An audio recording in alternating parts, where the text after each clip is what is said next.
Hello everyone. Hello and welcome. All of you delicious boys and girls, ladies and gentlemen, friends and newcomers alike. How about I say to all and every single one of you, welcome to the stream. My name is Douglas and today we're gonna be playing some of this game I have had for I have no idea how long, called Coming Out on Top. And what do you know? We're gonna go and play it right now.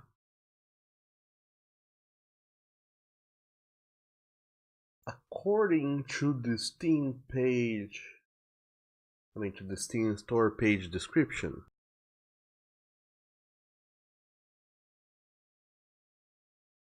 Coming Out on Top is the acclaimed gay dating sim. Have a sweet, sexy, or bizarrely comedic adventure with the man of your choice. And it was released. Holy shit, it's old as fuck. It was released in December 2014, and it has very positive reviews. Over the 200 reviews it has. Over the 93% of the 252 reviews they have are positive. So there you have it. And I don't know why I never played this game, or why I even bought it in the first place.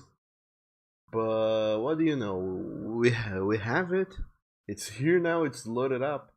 So let's get going with this Coming Out on Top super gay dating sim adventure.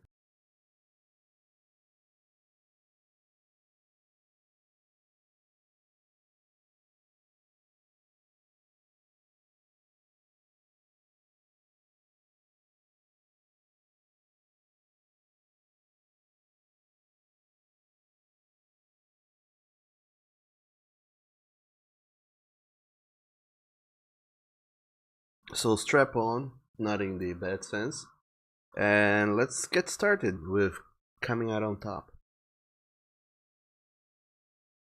Warning: this game contains adult content, no doi. You must be 18 years or older to play, not to watch. All characters appearing in this work are fictitious. Fictitious. Really, is that how you spell fictitious in English? Are you fucking kidding me? Fictional. That's how we spell fictitious in Portuguese.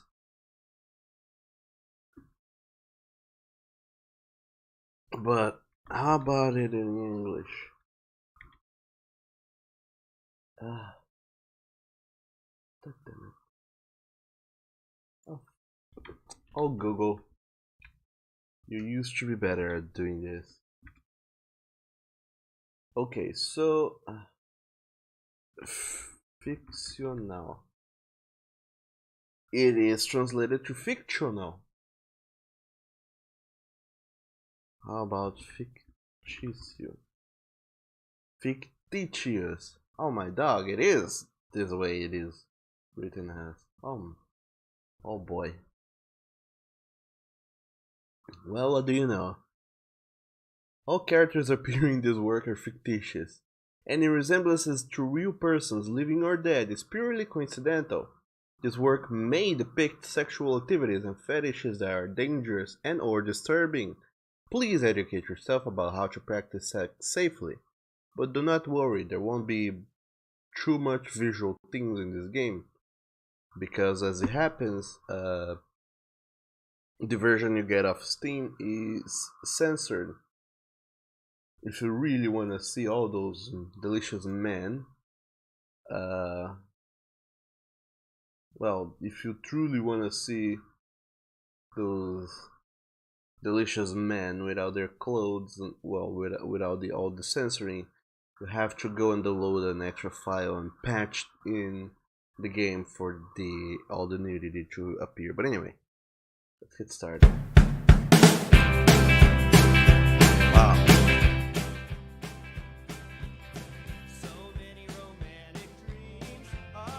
I just learned that this song of this music is very loud. Oh my dog. It's so dog damn loud. So let's go into options. What options do you have for me game?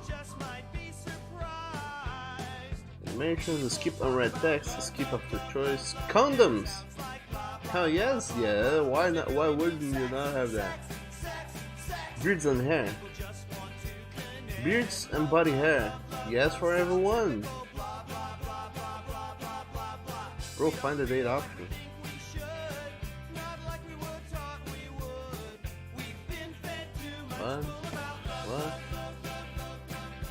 What? Yes, you have a beard. And yes, I don't know. Oh, this is confusing, but we just got some spoilers. I didn't really pay a lot of attention to the names, but that is kinda spoilery. Censored version. Hell yes, it is. Let's get started, I think. I need instructions. Tell me how to be gay. To progress through the game, click the mouse or spacebar to continue.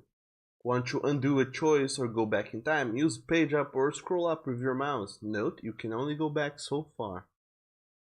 You can also change text speed and lots of other stuff, like beards, from the options menu, found in the lower right corner.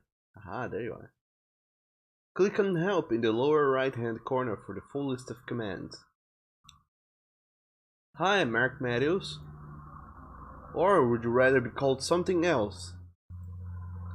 I guess Mark Matthews is a nice enough name, or I don't like the name Mark. Mark reminds me of the neighborhood kid who used to fling cat poop at my head. I mean, I guess let's go with Doug, why not? What should your first name be instead?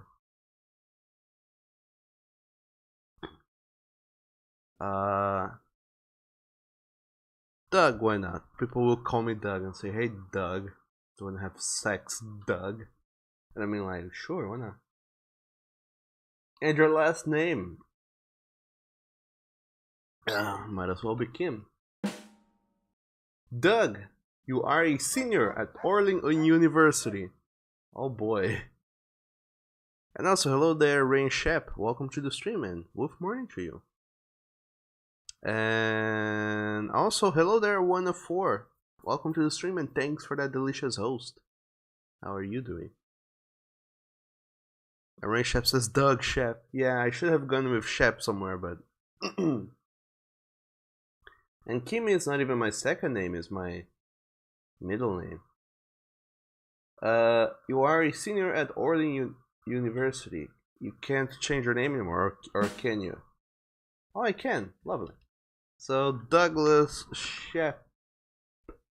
No Sheppel, just Douglas. Doug Shep. There you go. And 1 of 4 says, I just came home. Hello, Doug and Rain. Oh, hello to you too. Hello yourself. Welcome to the stream. We're playing Coming Out on Top. And I guess it's gonna get really crazy really fast. Doug, you are a senior at Arlington University. It's been quite a ride.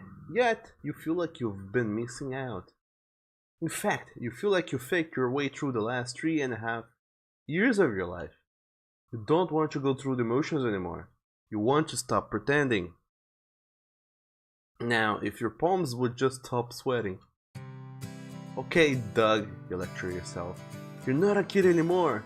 Your last semester of college starts tomorrow. You give yourself a deadline and you're sticking to it, Doug, damn it. Everything's gonna be just fine. Remember, whatever happens, try not to throw up. Throw down instead. At least not on the carpet. It's shag, a horror to clean. You call your roommates, Penny and Ian, into the living room. So, what's the big news, Doug? You're gonna tell me what a fantastic roommate I am and how you'd like to take over my dish duties this week. Rain Shep said now they know you're a furry. Maybe they do, maybe they will. There's a shit a ton of people called Shepherd though.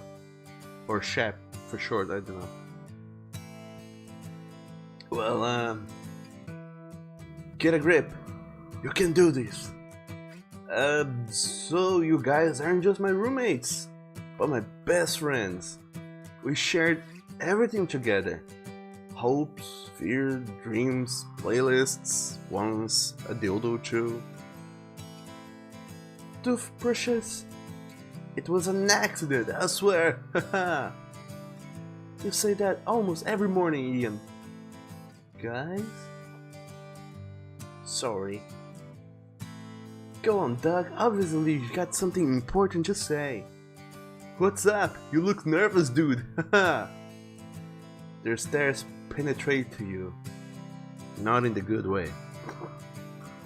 You clear your throat. I do that already, game. Don't need to tell me that I do that. Sweat beads across your forehead. Given you're my most loyal, trustworthy friends, there's something I've been meaning to tell you guys. I'm gay, high five! Or, just a reminder, if you use the last of the toilet paper, be responsible and replace it with another roll. I am gay. High five.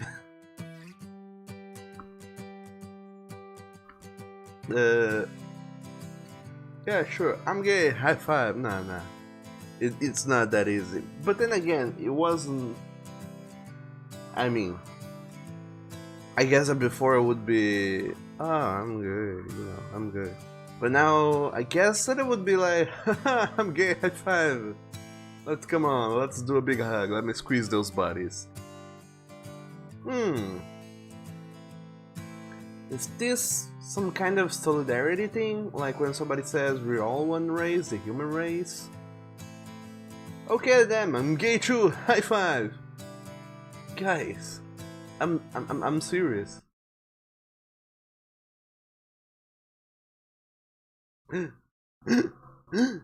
All those stares.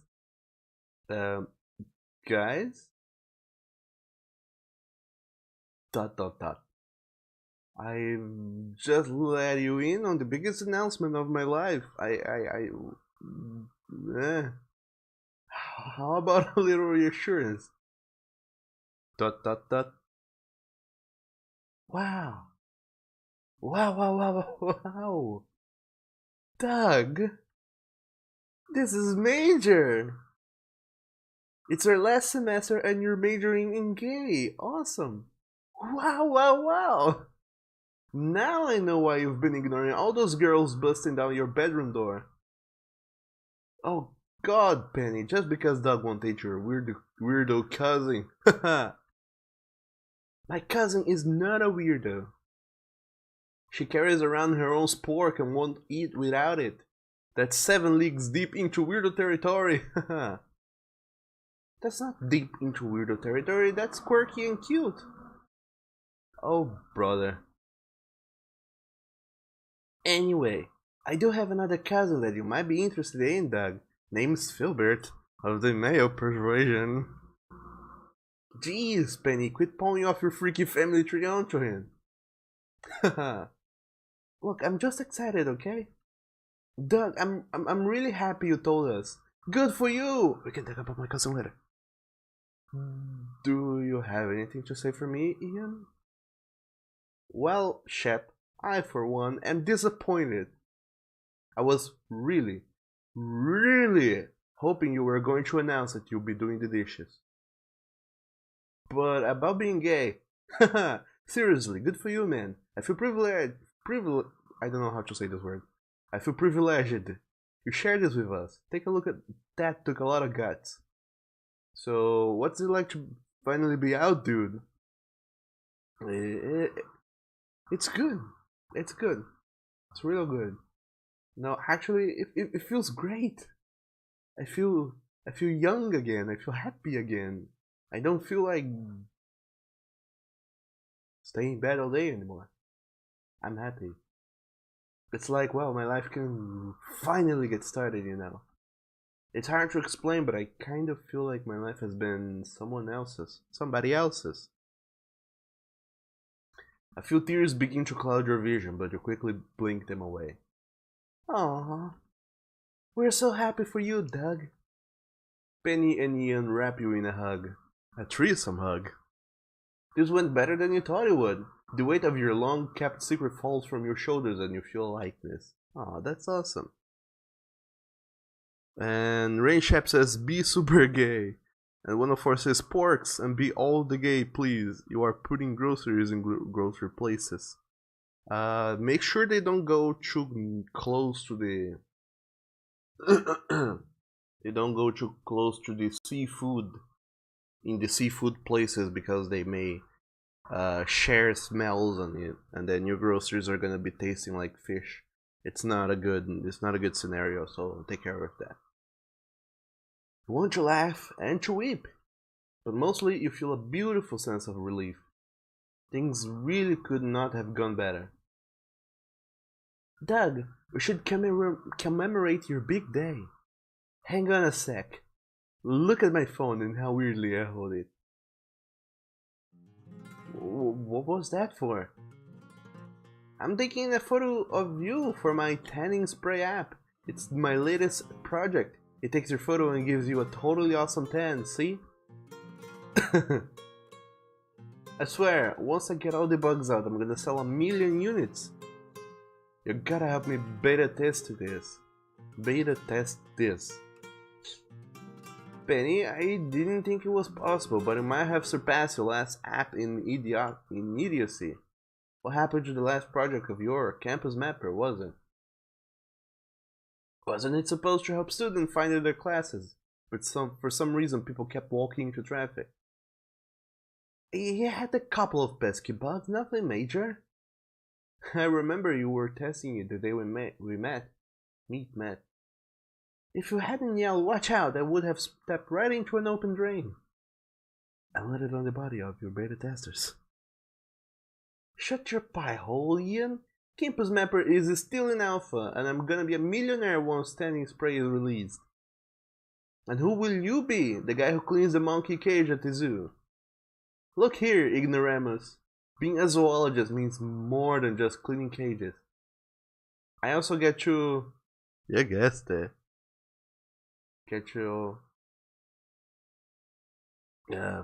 wait, no, that's about it. God damn it. Dog damn it. Okay, here's the plan, Doug. Time to celebrate. Let's head to Charlie's. You know, Charlie's. Whatever Charlie's is, let's head over there. Charlie's? What is Charlie's? Is it a person? Is it a place? Is it a thing? Is it a state of mind? What is a Charlie? It's the only gay bar in this area. Jesus, Penny, do you realize it's been like a couple of seconds since Doug came out? Seconds. Haha, I say. Oh, relax, it'll be fun. Besides, there's something I gotta check out there. Ian, why don't you join us? Nah, I gotta head over to Zoe's. You know, Zoe. That thing which may be a person, a place, a thing, or a state of mind. That's where I'm going. Here again? I can never tell when you two are together. How many times have you broken up now? Yeah, well, we're about to have the talk. Here's hoping she dumps me before I have to help her move into her new place. You know, Ian, call me crazy, but you could always be an adult and break it off first. What? No! People totally think I was dumping her just to avoid helping her move.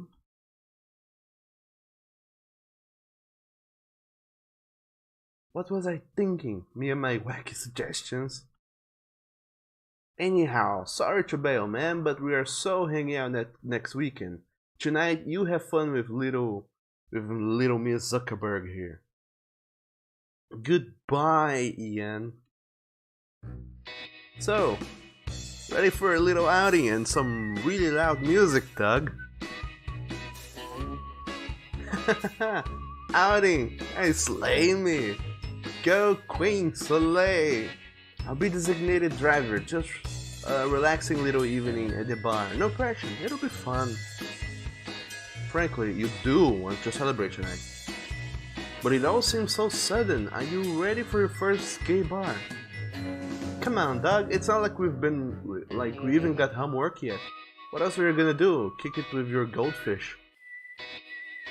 He's got a name, Penny. Oh, what is the name of my fish? Is it Slurpee? Oh boy. Every fish needs a very good name. And my fish has the very best name.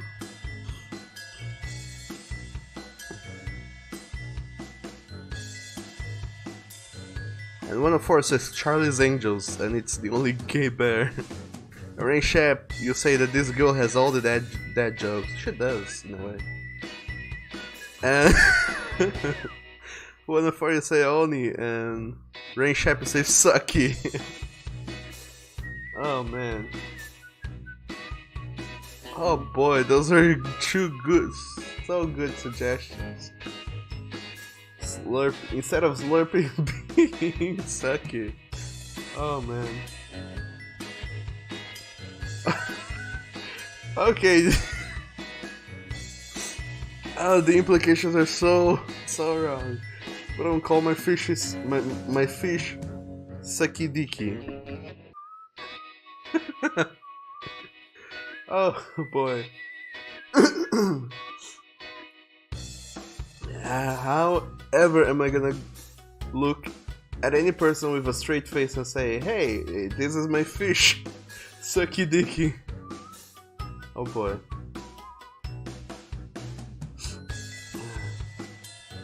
Sucky Dicky? Well, I'm sure Sucky Dicky will be okay for one night. Shall we go? Alright, you drive.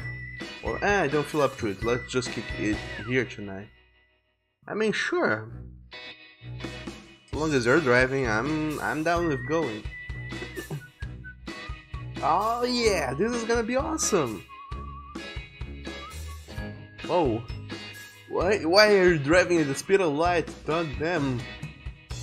Hold on. So 104 you say Sucky Oni. And while you like that you are bonding with the fish, I certainly am.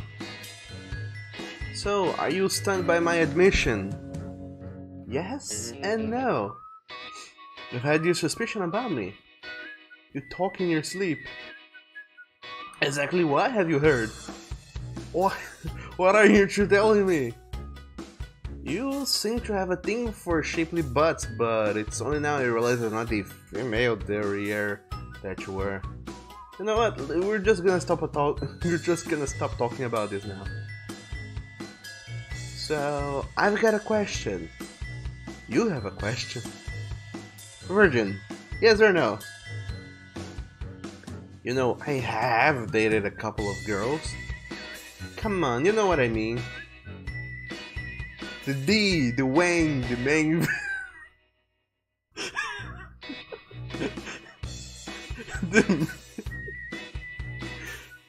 The main thing. The beefy bayonet, the streaming roadway, the Schmeckel. Oh boy.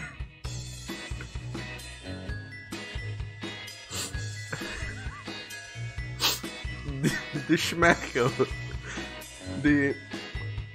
I might have done a thing or two. Penny, dog damn. Wait, oh my god, let me guess.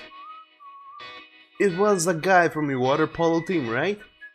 Locker room, post game, you hit the showers with your teammate. He's soaping himself, but he's struggling because his arm is in a sling. In a sling? Hell, no wonder we had such a bad season. So he says, yo, what up, chap? I can't reach a spot, bro. You've been reading those weird stories written by teenage girls again, haven't you? And you say, which spot, bro? How romantic. And he goes, this spot right here, man, neath my balls. Just Dog, stop right there. Oh boy. And also, hello there, Wolf Rain. Welcome to the stream. We're playing Coming Out on Top. And also, Ray Shep says hi, and 104 says beef bayonet. And you also said that you love Douglas's laugh so much. Ray Shep says, someone clip it. And 104 your own tweet. Oh my dog. Oh my dog. I wonder if this game is gonna be like this for the entire time. After making a few errand turns onto one-way streets, Penny parks the car a block away from Charlie's. Taking a deep breath, you enter the dimly lit bar. Oh my gosh, love the ambience. So, Doug, what are you drinking? Let me get you something. Whiskey, straight up, because I'm gonna need it. Beer, dark, bitter, like my soul. A glass of Cabernet, for once, not out of a box. A Midori sour, white Zinfandel, or milk, white, creamy, like my, well.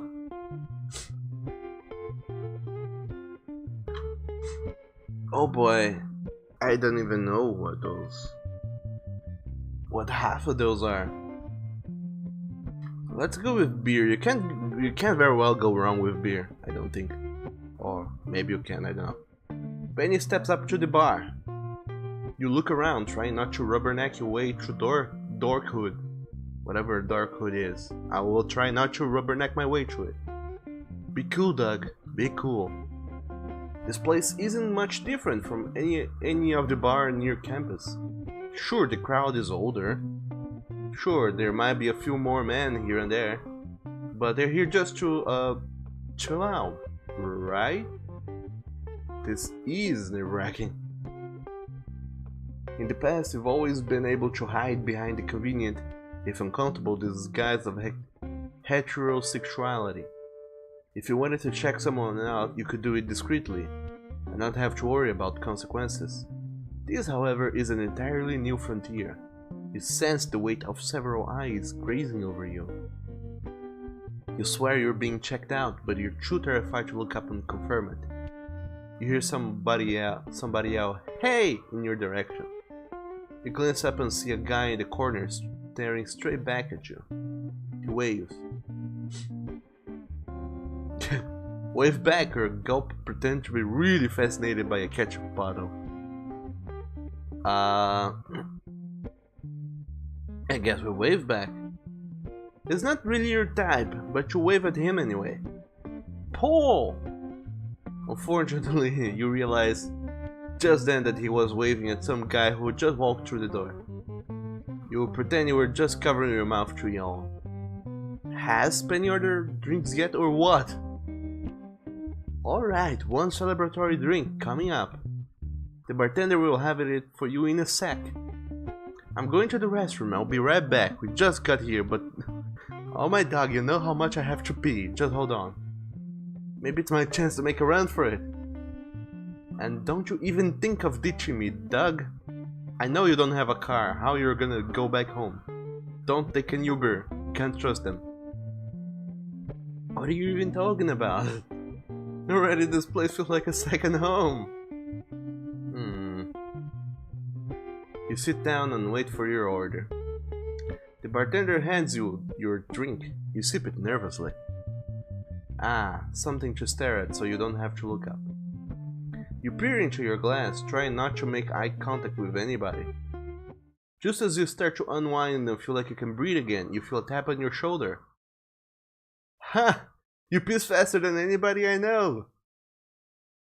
Thanks.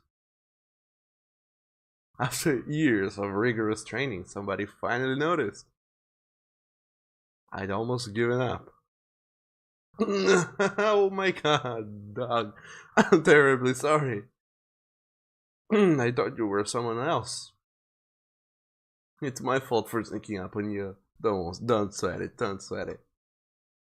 How about we start over? I'm Alex. Can I buy you another drink? Sure, I'll have another one of those. No thanks, I'm good, or no thanks. Turn around and ignore him. Sure, I'll have another. As you sip your beer, you note he's drinking something that looks like scotch. So, do you come here often? Wow, so many choices. Actually, no, this is my first time here. It's not bad, kind of a cool vibe. Not really, this is my first time here. I actually just came out today to my friends. No, I've never been here because I just came out today and my friend dragged me here. And she's in the bathroom right now and I don't know what's taking her so long. And it isn't funny how these things just kind of happen, isn't it? Isn't it, huh? Oh boy. I guess I would ramble in a situation like this. So yeah, no, I've never been here before. Because I just came out today to my friend, and my friend dragged me here, and she's in the bathroom right now, and I don't know what's taking her so long. And it isn't funny how these things just kind of happen, isn't it? Huh? I can see it's a bit overwhelming for you. Huh, you dog, then bet it is. Understandable. I felt the same way myself when I came out. In any case, that's fantastic. Let's toast the occasion. I always remember coming out as both the most difficult and rewarding thing I've ever done. Aside from one time I tried to bathe my cat while shirtless. Oh, the pain will never fade.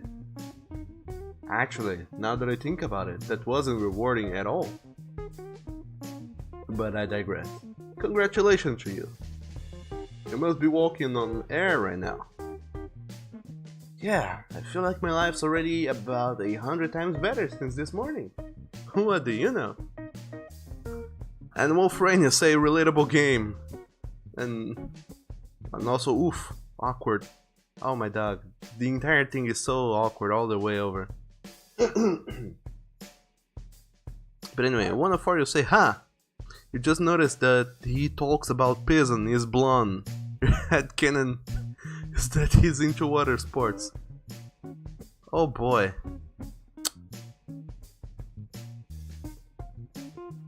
Oh boy. I mean, the disclaimer on the opening page of this game really said something of the sort, so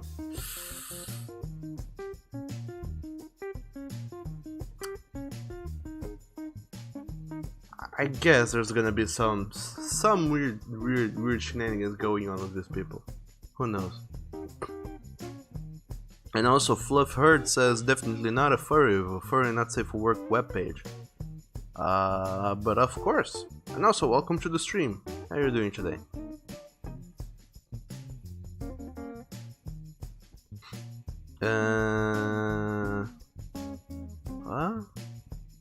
One of ours says, Ph.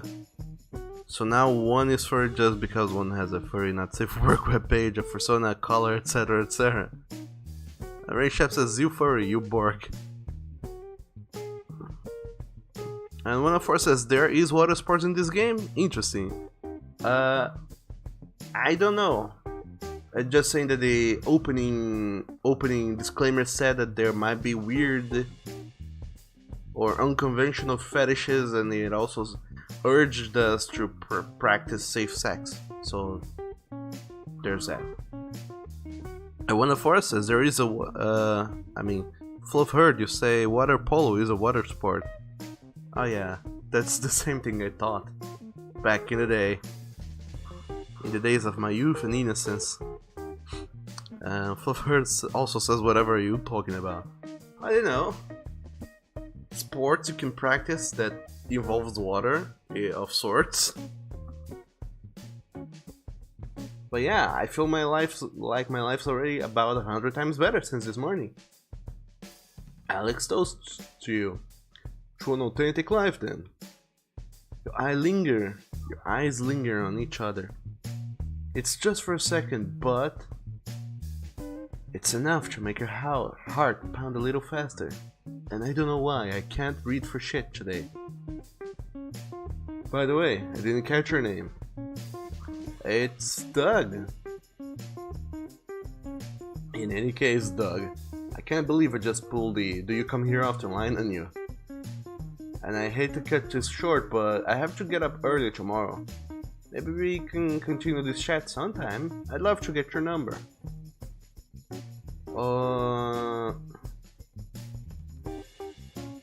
Sure, here you go. Actually, I wasn't looking to meet anybody tonight, but thanks, I'm flattered. Oh, okay, here it is. Nervous gulp. Not interested, sorry, or whatever. You're way too old. Oh, my dog, no. Don't say people are old. Sure, here you go. I can always ignore you later if I don't feel like it. It was great meeting you, Doug. We'll talk soon. And congrats again on coming out today. You watch him leave. This brief encounter has left you feeling flushed and heady. What does this word means in this context? Has left me feeling flushed and heady. Sure. And needless to say, it's a nice ego boost. Well, I took forever, didn't I? Were you writing a novel in there? Dude, I was loving that restroom. The public bathroom app lists it as one of the best restrooms in the city, 5 stars from over 100 users. Italian marble counters, Brazilian hardwood floors, and free breath mints. I never been to a place with free candy in the bathrooms. Damn, this place is a real deal. So, anything happened while I was gone? Somebody hit on me. I guess that's what happened. Whoa, you don't waste any time, do you, Doug? Point him out to me. He had to live, and he's totally real. I'm not making this up. Damn it, I can't believe I missed that. I'm so mad at myself. Anyway, just one more drink? I mean, it is our last semester. Gotta get it off to a good start, right? The fact you came out today, I think it's been great so far. Back at the apartment, Penny retires to her bedroom, eager to get back to coding. And Fluff Hurt says, I hope you haven't patched / uncensored the game since it's on Twitch. Yeah, I have the original version with censors, so if we get to any sexy scenes, it'll be censored. And one of us says, you wanna get the adult version of the game. Nervous gulp is so you. And Wolf Rain says, quotes, I can always ignore you later. Wow. And one of us says, Doug, you meanie. And Hattie, as in you have a head? I have no idea. And Fluff Hurt says, it means faint or in a daze. Oh, nice.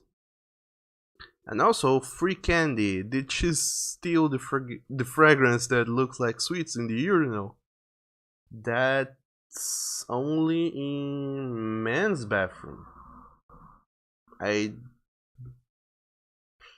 There's those kind of things where you can pee standing up.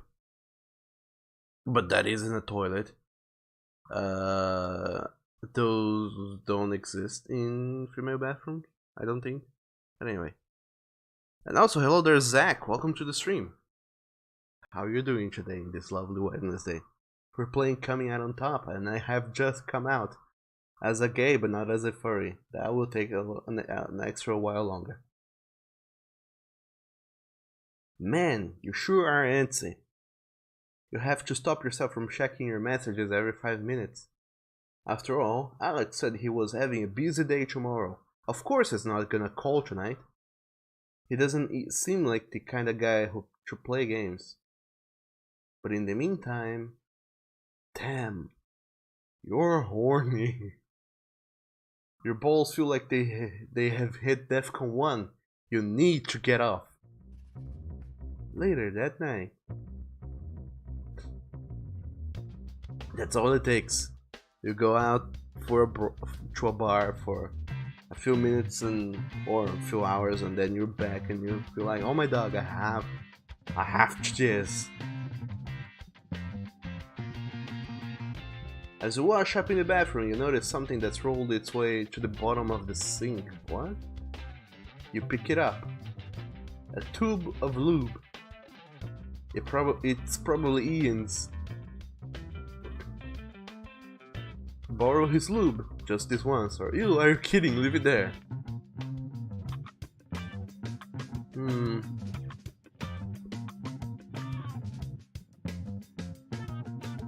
Anoni says dumb Twitch gave no notification. Oh, sorry to hear so, Oni, but welcome to the stream. And yeah, Twitch has been having all sorts of problems lately. How are you doing, Oni? One of us says it is a gay bar after all, so they might have urinals in the women's bathroom for women with dicks. You're so right about that, one of us. I didn't even think about that. Zach says, is it you or did the stream layout look different? Not really, I don't think. And one of us says, oh yes, naughty reading with Douglas. And also, he doesn't have his own lube. Of course not. I'm a poor ass college student. Of course I don't have money to go and buy lube. But I'm not gonna borrow things from others for many reasons. Leave it there. You return to your bedroom. You collapse into bed. What a night. What now? Whack off or sleep like an angel. Oh boy.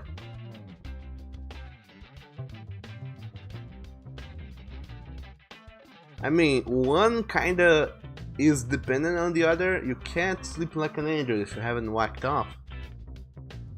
So sure, why not? Dot dot dot. Ah. All these noises. All these noises. In my ears. A fog of lust overwhelms you. What? Let's check my phone. What the hell is it? What's going on? You nearly fall out of bed as you seize your phone. Damn it, false alarm. Penny says, yo Doug, latest version of Tanny Spray turned nipples blue. Would you call this a bug or a feature? You sigh. All this beta testing is starting to wear thin.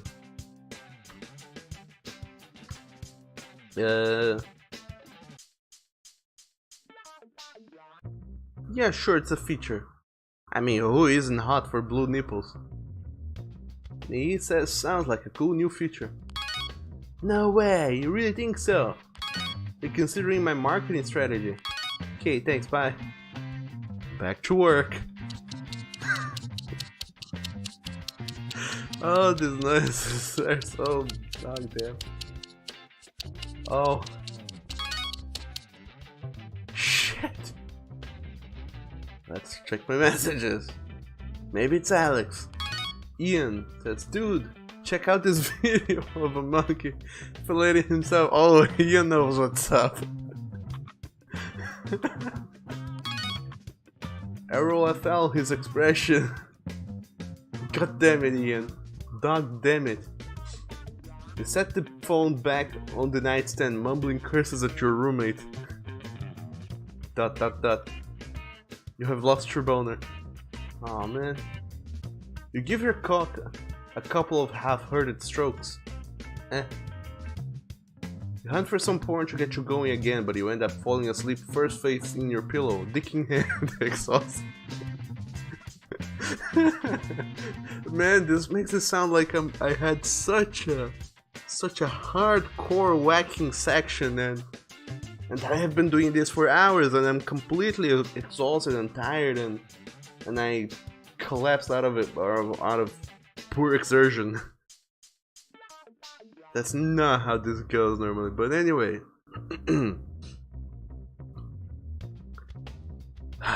Anony says, Lordy. One of you says, OMG, the sounds. And Fluff Herd says, it sounds like a maraca, those shaking instruments with rice and beans fapping. You're right. It's lacking a moist kind of sound, like a... kind of like a squishing sound. Anyway. One of us is so true. And Wolf Rain says, come on man, priorities. And one of first says, oh my, Ian is into some kinky stuff. And Rain Shep, you walk away for 5 minutes and come back to hear blue nipples.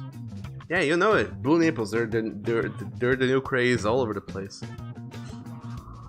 And Onimat says, your life in a nutshell with your bozos. You can't do shit without someone pinging you. Oh boy. I'm sorry, Oni, that we try to include you in our affairs. And one of us says, Douglas, explain in detail, can you maybe replicate the sounds? Of course I can, but I will not, because we have a game to play. Monday! And a big ass house or college or whatever this is. In the morning, you and Ian walk to campus together. He mentions the monkey video. You say to him anything else. He's on to you. He knows you're a furry. Stop it. Roll Corey. Run. After a restless night in bed, you feel edgy and irritable. How did it go with Zoe last night? Awful. We're still together. Her moves coming up.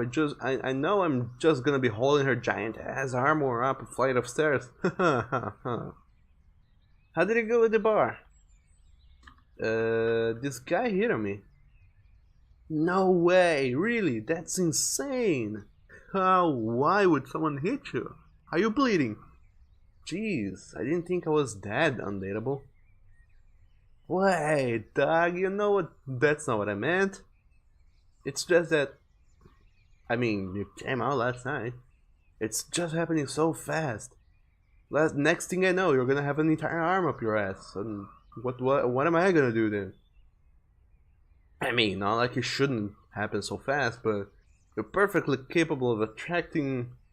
I mean, you're a good enough looking dude. I mean, if you don't look at your potato nose and how spread far apart your eyes are, you kind of look like Sid from Ice Age. But anyway, not that I'm like checking you out or anything. I mean, I hang out with a naked bro, but you know. Not that it's wrong to check out other guys, then just forget it, Ian. Jesus.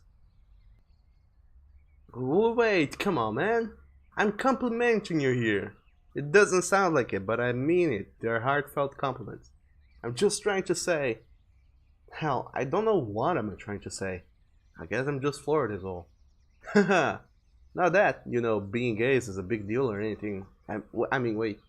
I'm not saying it's trivial, but you rub your eyes and sigh. Look, I'm sort of in a state today, Ian. I'm sorry, I didn't mean to snap at you. And do me a favor here, just stop talking.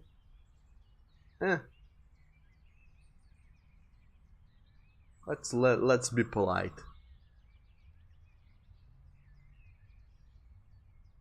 And only you say you're trying to get a plumbing from your husband and you guys just wanna ping dumb things. Especially Rain Shep with that dumb cereal in water bullcrap. What? Cereal in water? Rain Shep says breakfast sin and only says again it's not a sin. Rain Shep says it is to all cereal lovers and Fluffheart says cereal in water. It's gross. I have not seen that, but I'm afraid of whatever that may be. One of four says, rude, why isn't he checking me now? Just stop talking, says one of four. But nah, I'm gonna be polite. I'm a polite little boy. It's okay, bud. I appreciate the apology. It's not like you needed to apologize. I'm the one who's being an asshole. But anyway, thanks. I just need to catch up on my sleep. I hear you, Doug. Whenever I want to fall asleep, I just ask Penny about her latest project. Bam! Out like a light. Oh, there's my building. Enjoy anatomy. I know you aced the intro course, which you should not be having since you're in your last semester. But sure, go for broke. But if you need any help, I've still got my note from freshman year, which is the year you were supposed to have an intro course. Wait a second, didn't you barely pass the class? I got a C+. Newsflash, that's passing. Plus, a side order of awesome. A side order of awesome, what? I think I'll be okay. Oh, so Mr. Rhodes' Peace Color's too good for my second-hand notes. Look at me, I'm Doug Shep, my GPA is over 2.0, I'm somebody special. Well, let me tell you something, buddy, while I may not be a member of the intellectual elite, Ian, I'm an English tutor, I help ESL students conjugate verbs. I don't know what ESL is. I'm not ashamed of being a salt-of-the-earth American. See these hands, callous and rough, from years of honest physical labor, and from wanking, lots of wanking. You're a part-time barista. You know what burns more than hot coffee? The scalding words of privilege to working-class ears. Later, Ian. You head to your class. Your intro course, after all. You take a seat at the back of the lecture hall and open your laptop, because you're fancy enough to have a laptop. The lower division course should be a cakewalk. Scheduling conflicts have caused you to skip it for the past 3 years. Yeah, sure, keep telling yourself that. Admittedly, you're stoked about taking the class now, since unlike most of the stressed out freshmen and sophomores around you, you'll be able to sit back and relax and actually pay attention. The lecture hall begins to fill up. You can hear a couple of students whispering next to you. Freshmen. Funny, now that you're a senior, they look so young, and so supple, and so dateable. Dog damn. You hear the kid behind your mother. I hear this guy's supposed to be really good. The girl next to him snorts. Please, how good can a boring old anatomy class be? Just then, the door behind you swings open and a man walks past you toward the lectern, whatever that word means. The girl snickers. Holy shit, I take that back. I'm definitely going to office hours this semester. Oh, my dog! It's this guy whose name I forgot. This can't be happening. Hi, class. I'm Professor Davis. I'm a new professor here at Orling. Hello, Professor. Or me. I mean, hello, Professor. I thought we'd start intro to human anatomy with a question. Who here has ever broken a bone? For a moment, I don't know why, maybe it's the game. For a moment I thought that breaking a bone was an euphemism for jacking off. Oh boy. It's got into me, this game has already got into me. Dog them.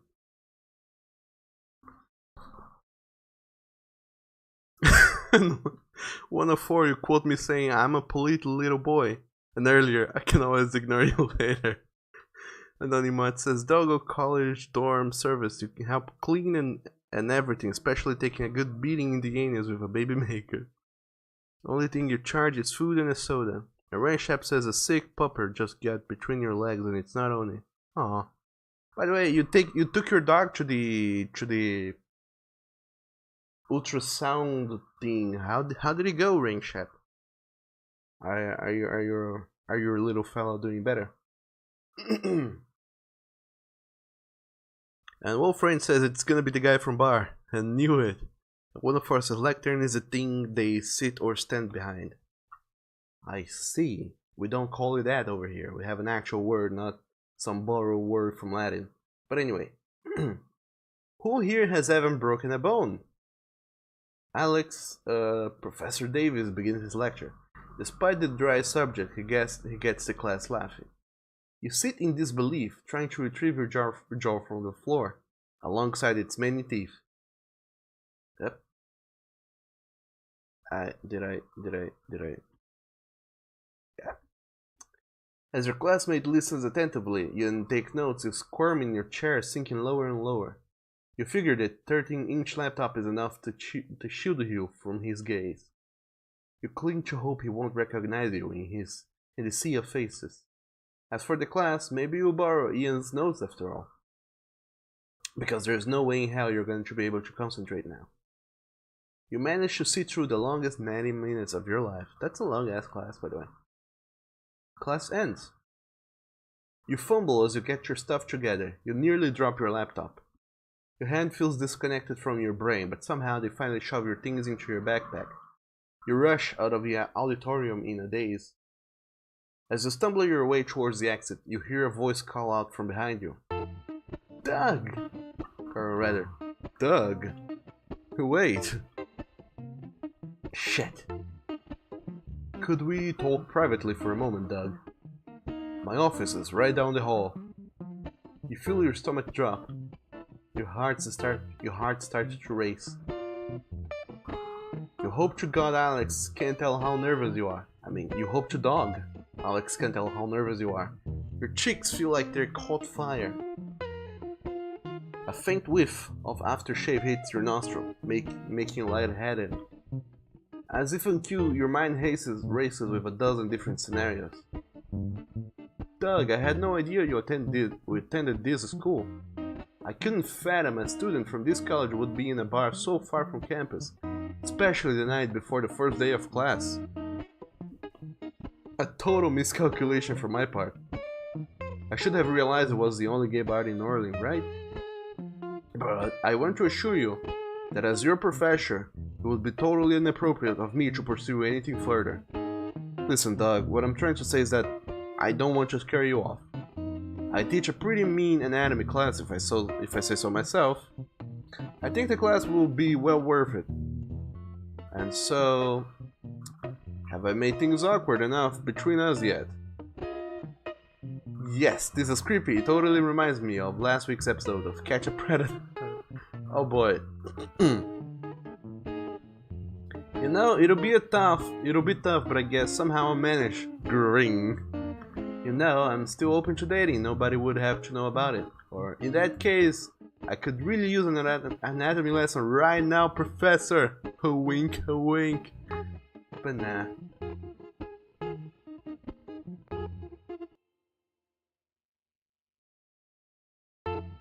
You know, it'll be tough, but I guess somehow I'll manage. Green.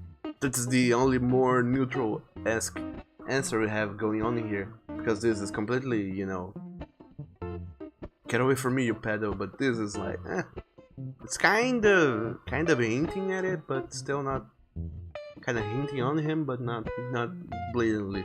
So, and Rain Shep says it's a slow-growing benign bladder cancer. As long as there's no obstruction, he'll live his life to the fullest. Oh, awesome.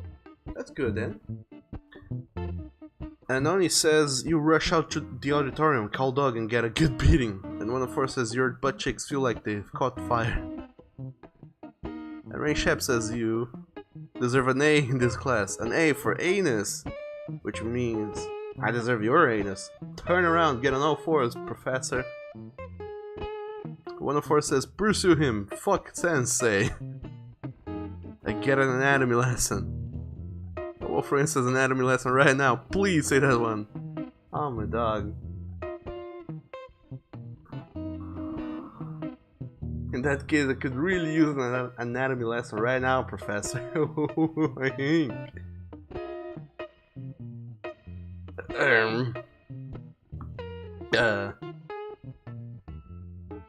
That's not funny, Doug. Yeah, I couldn't help myself. Bad joke, sorry. Or he just needs a little encouragement. Going for a kiss. Oh boy. 104 says also, like, your character is like 20 or something. How could it be a predator thing? Like, calm down, game. And Zach says, I don't Doug is gonna pick the loot option, guys. And 104 says, he parades. And Wolfrain says, wow, you can be the creep here. Yes, apparently this game takes no sides. Everyone can be a creep. Yeah, I couldn't have myself. Bad joke, sorry. What a relief. I thought you were... Never mind. Alex shifts uneasily and clears his throat. And I say, ha! See how that feels like, Professor? That's how it's like to be awkward in a class. When you think, oh my dog, this is the guy who hit on me in the bar, and now he's my professor. That's how I felt. That's how you're feeling now. Bang! Take this counter reversive, whatever, schnever. In your face. Anyway, thanks for chatting with me, Doug. I'll see you next lecture. And I guess it totally wants nothing else with me anymore. Your head feels like you've taken one too many trips on a merry-go-round. Boy, what a distracting start to this semester. You hear footsteps and a voice coming around the corner. It's being retracted. What? What? It's being retracted, says the voice. Insufficient evidence, according to whom? Oh, I do apologize for my severe tone, but you must understand the data.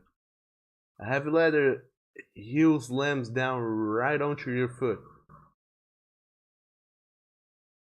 Ow! You prick! Hey, watch it, kid. What the hell? You're just tapping my foot. That's what happens when you don't pay attention, son. Yeah, that's right. I'm your father. Wait. I wasn't talking to you. I was talking to some mouth breather. What? Wait. Splendid timing, you clod, you anus, you dick licking boy. Get out of here. Go fucking drown in a bathtub. Before you can respond, the man storms off, tapping furiously at his phone. As you recollect your thoughts, a flash of light nearly blinds you. There you are! Penny, enough with the orange photos, or Penny. Please come with better taste another time. Alright. Just remember, as my lead beta tester, you get access to the pro version of tanning spray as soon as it's available, and guess what? Now there's more than just blue nipples, there's nipples of all colors. And here I thought the light version was enough for little old me. You look a little pale here. I'm gonna up the saturation by 150%. I was waiting for you after class, but you took off with some dude. Oh, that's my professor. I mean, he is just my professor, don't think anything else. Oh wow, I didn't realize Norse gods stopped to teaching undergrads. I wonder if it's too late to switch majors. Actually, tell Penny about your run-in at the bar last night, or change the subject. Penny is known for her relentless mockery. Oh boy.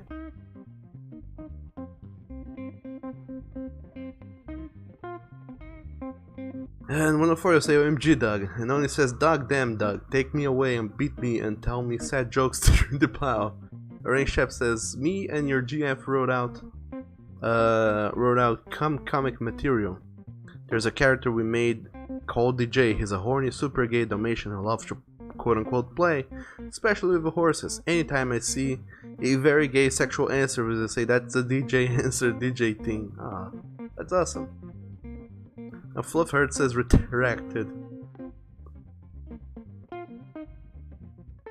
104 says stooped to lower oneself. And Rainshep says mockery, it must be heard. Yes, indeed. Let's tell Penny about my run-in at the bar last night.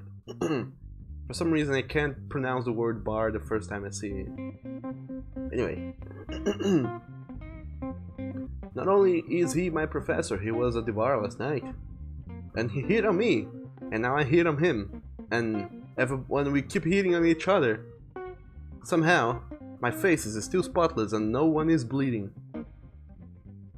Oh boy, good one, Doug. I'm not joking. No way, I don't buy it. Oh, Buggles, you jokester. You're not joking? Oh my dog. That's hilarious, Doug. Sound like the setup for a porno. Now, next thing you know, it's gonna be you and the teacher going out at one another in the middle of the auditorium 30 minutes before class begins. Oh boy. Doug Sheps started in Anatomy is Hard. A struggling student tries to make the grade with his professor. Bow chicka wow wow. Now I remember why I should have kept my mouth shut. So, when's the hot date? Or should I say, office hours. Never. He'd get fired. He's not up for a little action on the side? Action on the side? What am I, a piece of meat? I'll cut the mystery in a second act. I'm pretty sure you wouldn't mind being his tutor for a night. Look, even if he wanted something more, he wouldn't go for it. Alex doesn't seem like the kind of guy who would do that. Alex? Already on a first name basis with your professor, eh? Professor Davis. But I see what you're saying, Doug. The whole thing would smack of unprofessionalism. And we all know everyone in this place is professional. Is professional. And then she goes, I guess. You spend the next few days listening to your professors introduce themselves and their subjects. None of the other professors are dateable characters, so we won't bother introducing them. Tuesday! At noon, Penny meets you on the south side of campus. She's wearing the same clothes. She smells awfully. So, should we head to cafe for lunch? Hold that thought, Doug. Take a moment and get a whiff of that spring air and of my musky scent. Romance is all around us. All I smell is dank weed. And that's a mild way of putting it. And Ian's feet after he borrowed my shoes. What? See, Doug, here's the deal. Filbert's kinda shy, but otherwise a really sweet guy. He's just misunderstood, just like you always claim to be. Filbert? Who the heck is Filbert? My cousin! I'll be picking him up at an airport next week. I'm thinking we could all have brunch together. You guys are gonna get along so well. Penny, you know as much as I value our friendship. Your gene pool scares the bejesus out of me. Stop trying to set me up. Ah, hey, relax, I was joking. No, you were not. You're right, I wasn't. I'm just asking you to hang out with... No, or okay. So do we hang out with Filbert? Do we chat? Do we hang out with Filbert? And then he says, wait, if Doug is playing a lewd game, you get to be lewd. And one of us says, yeah, those are the rules. And Rainshap says, lewd only, yay. And one of us also says, chew toy. And Wolfrain says that I like that wording. Which wording? There's many. This game is 90% words. And Oni Mutt says, choke me, Daddy Doug, choke me with that doggo dick of yours and face fuck. Oni, why? Oh boy. One of four says, ooh, I wanna see that toy. And one of four says, all the toys. And Zach says, yes. And Rainshap says, might as well. And Zach says, hang out with him, he might be hot. Okay, then I will hang out with Filbert. Sweet, you won't be sorry, Doug. Not only was he the president of the chess club in high school, he played a dirty mean bassoon. He knows how to work.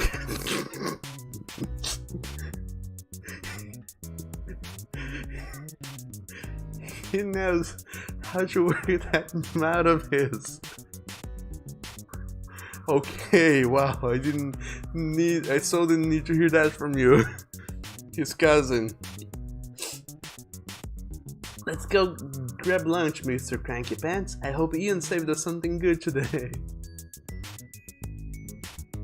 Open until 2 in the morning. Jojo's Cafe is a popular spot for all-nighters, students busy cramming for finals. And students pretending to be cramming while actually checking out other students. And the other special is $49.99 plus taxe. Plus tax. Okay, tax, not taxe. Or is that offer special? I don't know. Cursive wording is so weird. Ian works here as a barista. You and Penny come every Tuesday for the student price other special. Oh, so that is an other, not offer. See? Cursive strikes again. Ian greets you as soon as you enter. Guys, I have awesome news. I don't have to wear my barista uniform anymore. You got into that research program in South America? No, dude, haha! I just got dumped! Before I had to help Zoe move. Well, congrats. Couldn't have happened to a more deserving guy. I need you guys to do me a favor though. Zoe wants to drop off a couple of my things this afternoon.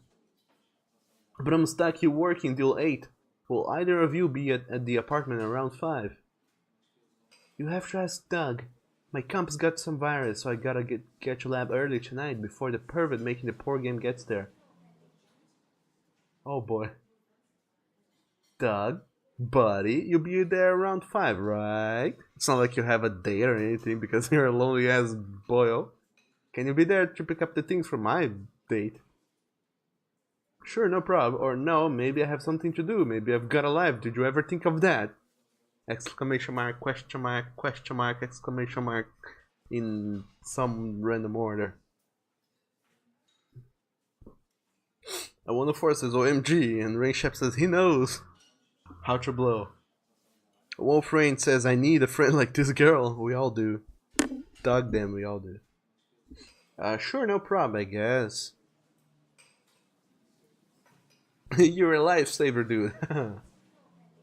You know, if I do get into that grad program, you totally have to visit me and spend a few weeks down there. You, me, South America, it's gonna be amazing. All the zoo things we're gonna see. Well, it could happen if I can save at least $800 for the airfare by the end of the semester. The invitation is open to you as well, Miss Zuckerberg. Though there won't be any Wi-Fi where we're going, into the middle of the jungle. A month in the rainstorm with you, Ian. I predict within 2 days a troop of macaques will be ransoming you for a bushel of bananas. Thanks, but no thanks. And also, check out the delicious sass with all those delicious fancy words I have. Only one bushel? That's fucked up. Personally, I'd say you're worth at least 2 bushels. Alright, enough shit chat, you monkeys. I'm starving, let's see the special. Later. Running into Zoe has always made you a tad nervous. Ian doesn't know it, but she flirted with you at a party before they hooked up last year. You and Zoe have been friendly, if awkward, acquaintances. I wish the game had told me this before. Zoe shows up right on the dot. As you let her in, she sets a cardboard box down beside the door. Hi, doll. Look at me. I'm drawn in such a different style from every other character. I barely look like I belong in this game. Hey, Zoe. I can't believe the amount of crap Ian left at my place. It's nice of you to bring it all over. I had to find the box just for the dildos alone. The dildos. That Ian. I knew he had some. Dildos, plugs, vibrators, beads. You'd think he'd need only 1 or 2 at most, but that boy has an insatiable appetite for toys. Well, I guess with all those toys, you must have kept you pretty happy, right? You're kidding. I have plenty toys of my own. Thank you very much. These were for his pleasure. Oh, I guess we all like what we like. I mean, normally I've gotta convince guys to take a finger or 2, right? Before they discover they really enjoy it. But Christ, I've never had any guy practically begging me to give it to him like he did, or calling dibs on my anal vibrator. Well, Ian, after a while I got so sick of arguing with him, I told him, look, you need to start buying your own. It wasn't long before he amassed a collection worthy of the Smithsonian, whatever that is.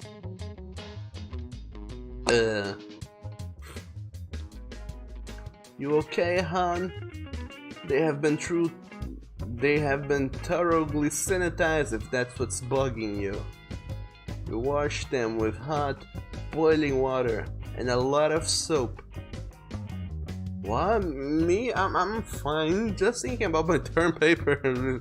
You know, the semester has just begun, but I already have papers to write. You know how it is. Papers, college papers. Zoe hands you a business card. By the way, I'm running my gallery out of my loft now. I've got a naughty new series with some very sexy ladies in it. I think you would be into it. Oh sure, who doesn't appreciate the female form? Stop by if you can, okay? Zoe leaves. The card box seems to beckon you. You're curious about what's inside, but you're also nervous one of your roommates will walk in at any moment.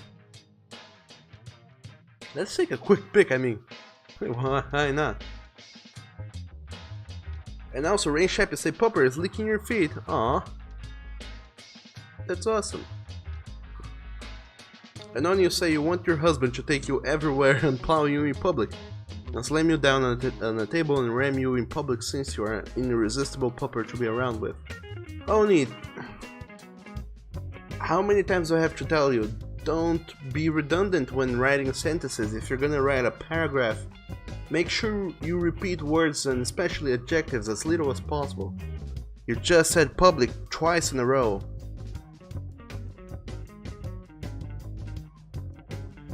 You have to phrase that sentence better. And Rain Shep says, what is that fucking waistline? What waistline? I didn't see any. I didn't even notice. Wolfrain says, wow, why did this guy break up with her? She's a keeper. I mean, she broke up with him. I guess she is like... Well... He wanted her to break up with him. That's so he didn't have to help her move. But apparently she broke up with him first because she was sick of him. So there you go. One of us says it's a museum. Fancy museum. Rain Shep says, look! And Only Four says, this game is getting too intense. And one of Four says, I didn't even notice. Douglas is like supreme gay, so he doesn't... so he doesn't notice it, sorry. Kinda. Let's take a quick pic. Carefully, you lift the edge of the box. The contents take your breath away. You see plastic, metal, and rubber items of varying shapes, color, and sizes. All of which have been inside Ian at some point. Snag an item he won't notice or gross, close the box and leave it alone. I mean, snagging an item is bad because it's stealing, but this question makes it seem like gross, I don't like dildos. But no, it might be just that I will close and leave it alone because that's the right thing to do. Fuck that.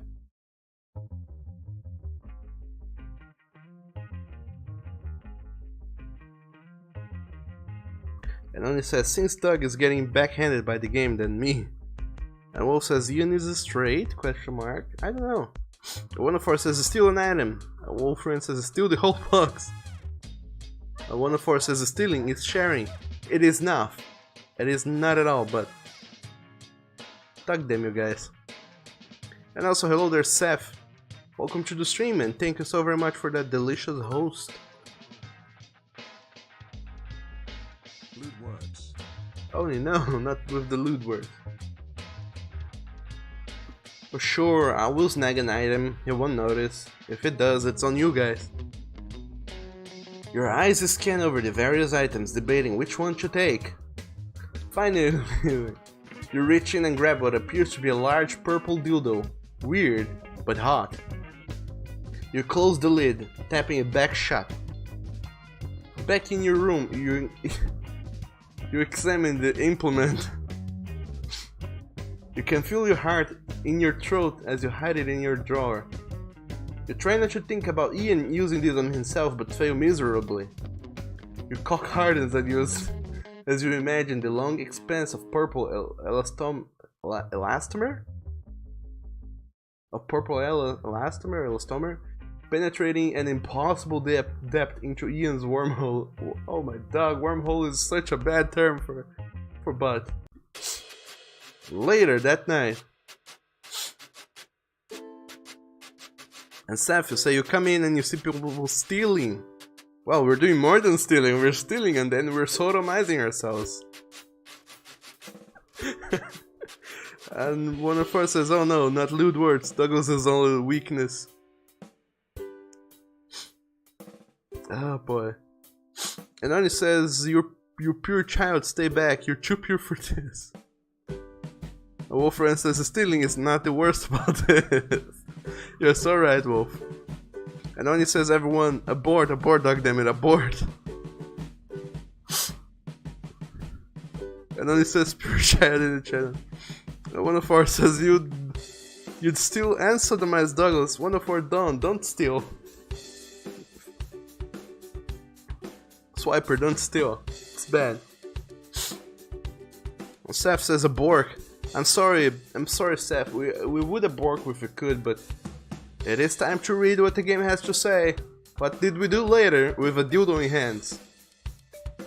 You are walking towards the kitchen for some water when Ian calls you from his room. Oh my dog, what a nice shirt. Dude, thanks for being around for the handoff. No prob. I really wanted that stuff back.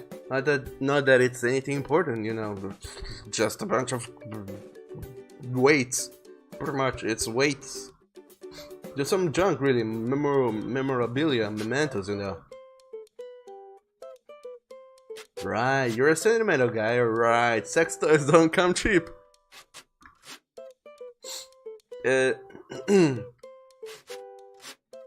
Right, you must have spent at least $1,000 with the incredible amount of sex toys you have bought. By the way, that's some nice balancing work with those bottles up there in the background. Cool. Well, yeah, okay, so she told you. I may have one or two toys, but it keeps things interesting, I mean, you know. I hear you're quite a connoisseur. Come on, it's just a couple of toys, 3 maybe. I counted at 10. 9! You probably counted the vibrator twice, it comes in 2 pieces. Aww. Aw, that's such a sad face, man. So, yeah, anyway, thanks again for grabbing my stuff from Zoe. I'm avoiding her, to be honest. She wants to put things in my butt. She's really good at talking me into things I don't want to do. Like, getting back together. Yeah, you know how easily I cave into pressure. Thank Doug we finally broke it off, for good. Congratulations, it's a major step. Right? Hey, it's been a big week for you too. I suppose it has. You have no idea. By the way, haven't told your parents yet? No. I'm beating my time, we will see, or I'm planning to tell them soon. We'll see. They seem like they'd be cool with it. I mean, they're like hardcore liberals, aren't they? You know, I said how gay in front of them once when I was 10 and they corrected me. So you'd think coming out would be easy. Still, I don't know, I'm their only kid, I don't know why, but I think they've got some vision of me and my picture perfect future in their heads, you know. Wife, kids, a dog, a nice house, no bills, no hundreds of thousands of dollars of tax to pay and college bills and whatnot. You know, they have and it's a very unrealistic future they have in mind for me. So it's been weird. Yeah, I know it shouldn't be, but I'm freaking out about it. Yeah, I get it. It's a scary, dude. No matter how cool they are, it's your mom and dad. They will always want to see you have children of your own with a person of the opposite sex as you. I mean, I've run this scenario in my head 100 times already. I keep telling myself they will be cool. But you just never know. Maybe I'm overthinking this like a tantrum, but the timing has to be right. The words have to be right. I want everything to be right. Sure, it's an uncomfortable situation to begin with. I mean, whoever has to talk about sexuality with their parents' unit? Their parental units? What the heck kind of word is that? Otherwise... Sorry, dude. Yeah. And I have it easier than most. I'm just, not 100% certain about how they will react. Yeah, totally. The people closest to you can be full of surprises. Like me, with the butt stuff, You sigh. Hey, I'm here for support if you need me. In more ways than one,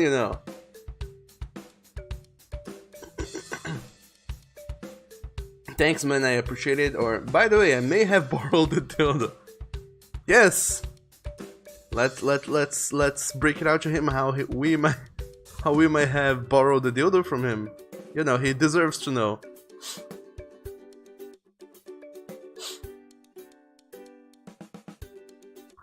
One of us says, okay, I'm not gonna steal, but sodomizing you is okay, Douglas. I mean... What do you want me to say? It isn't. You can't sodomize me.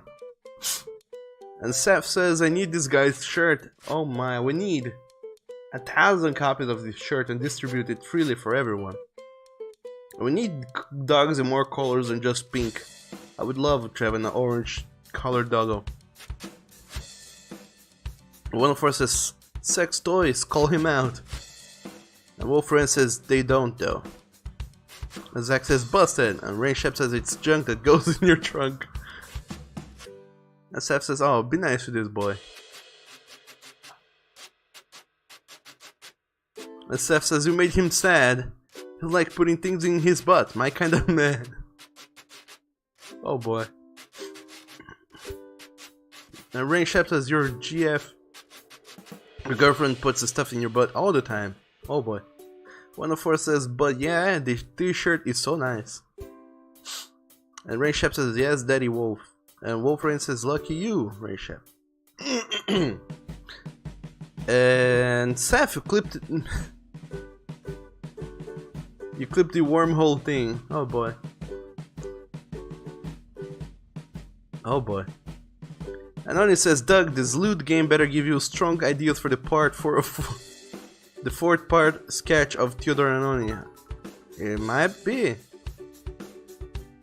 I like to make a confession, guys. Sure, Oni, what is it? What is your confession? Thanks for the bit, by the way. Seth said it was an awkward coming out to your mom. Though thought she was gonna abandon you. Like, yeah, I also like girls, mom. I'm gay, and I'm nasty too, oh my dog. You don't say, Oni, you don't freaking say. But hooray, thanks for coming out to us. Now we can all enjoy your gayness together. We'll keep accepting you. You delicious boy, you. Ray Shep says, need to raid. Wolfram says, tell him. Wolfram says, OMG, confess. And Seth says, sodomize your butt. No, don't sodomize my butt. Don't do it. And Seth, you say, that evil bot kills you everyone all the time. Oh yeah, the evil boy bot Mark II is incredibly hard. But he's beatable. People have beaten him before. Okay, by the way, I may have borrowed a dildo. You may have borrowed a dildo? I didn't think you would mind, you have so many. You know what? I'm sorry, I'll give it back to you. No, no thanks, man. Keep it. No, it was wrong of me to take it without asking. I want to give it back to you. No way, dude. Consider it a gift. A gift! And that's it, I guess. Friday. After a long day of classes, you come home to an empty apartment. Penny's at the lab, Ian's working at the cafe. You've been... oh boy. This is the day. You have been insanely horny all week, and ever since you snagged Ian's toy you've been having certain thoughts. Plus, you're alone. You are alone. It's going to be me, a dildo, and a very special night. Oh... alright. Do we go and sodomize ourselves with the dildo? What do you guys think? Should we do it?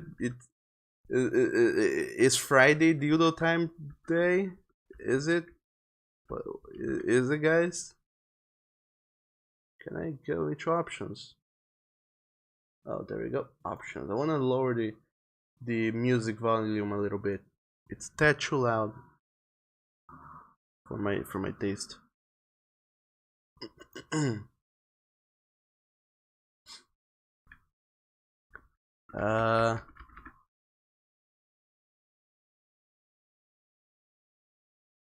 Seth says you will defeat the bot by throwing a dildo at it.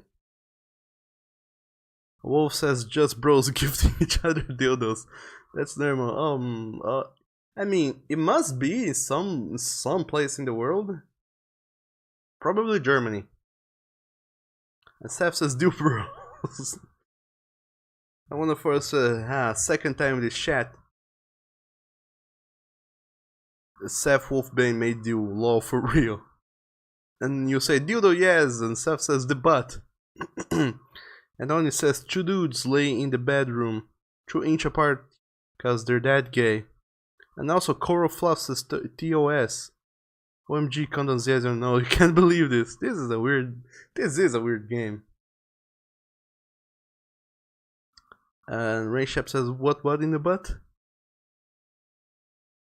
I don't even remember. And only you say what in your butt. I said what in your butt. So is it gonna be just me, a dildo, and a very special night, or no? Just no. I have to keep my sanity and save myself for the right man, which we have yet to meet. We've gone through so many adventures already, and we have yet to spend the day with a delicious man.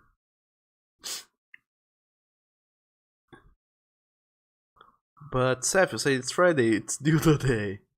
I wonder if you also agree that it's dildo day. And I mean, I guess it's going to be me, a dildo, and a very special night.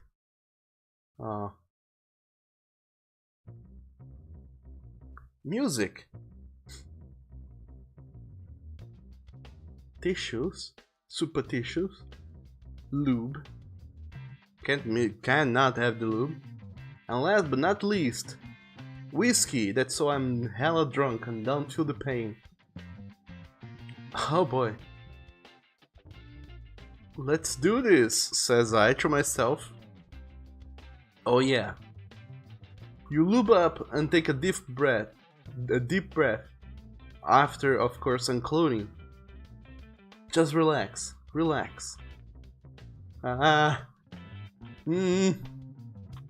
Oh my dog.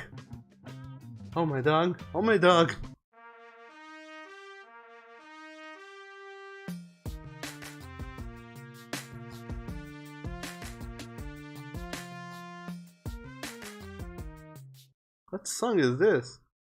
Shit. You're getting a call. You glance over at your phone and you see that it's your mom. You ignore it. So I didn't call last Sunday. I call you back, okay? Jeez, chill out. Just a little deeper. Holy shit. There it goes. For fuck's sake. You glance over at your laptop and see a mail alert from your mother. It's kinda in the middle of something. Jesus. You ignore it. Breathe. In and out, breathe. Oh dog. I'm blushing. Shit. Damn it, mom. You let the machine pick up the calls and you push the dildo further in. How do you even still have a boner? I mean, I guess you're kinda... I mean, you're a stubborn one, I must say. Oh, Jesus. Doug, it's your mother. We haven't spoke to you in a while. It's been over a week. We're checking to see if you're alright.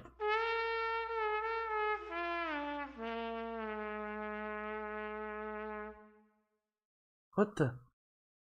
Hon, can you keep that down? Doug, your dad's taking trombone lessons now. I always appreciated a man who could blow on horn.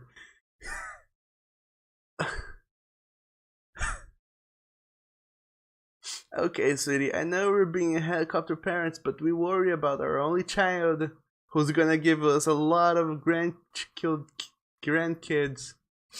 You know, I try calling Penny or Ian right now, just so we know you're alive. Oh, for God's sake. You hit the button for speakerphone, feeling your asshole clench around the dildo. Doug, where have you been, sweetie? We missed you. We didn't get your Sunday call. I didn't call Sunday because I was coming out to my friends. Coming out? I'm gay, Mom. I have a dildo up my butt. Stanley? Doug just told me he's gay.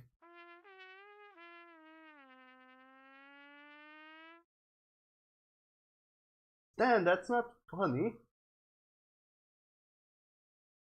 Stanley! Your father says he's very proud of you, Doug. We're both proud of you. You know we love you no matter what.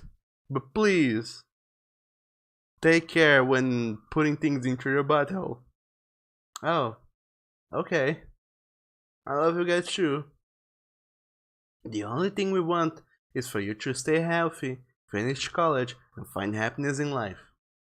Just stifle a grunt. Thanks.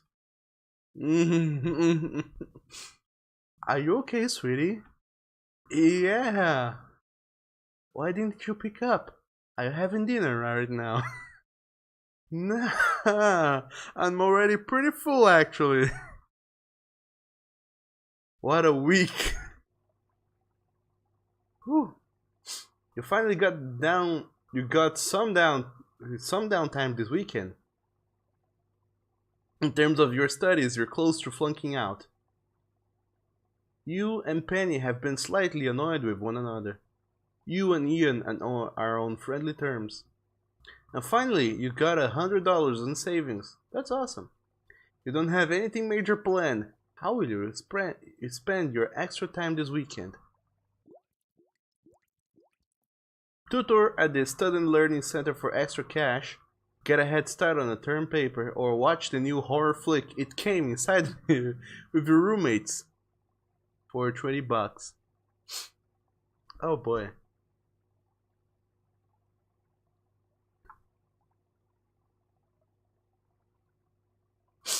Oh boy, what have you guys been saying? Oni, you said Wednesday is Goeno Day, and you're way ahead of you guys with your husband already. And Ray Shep says it's D-Day. And Seth says super tissues. That's an alien child. 104 you say, is that an alien or a dildo?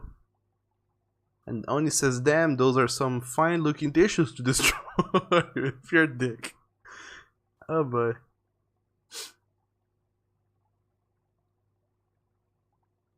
And Rain Shep says this music. And Wolfram says this guy should really mute his phone when he needs some alone time. Yeah. Doug Shep does not know what's up.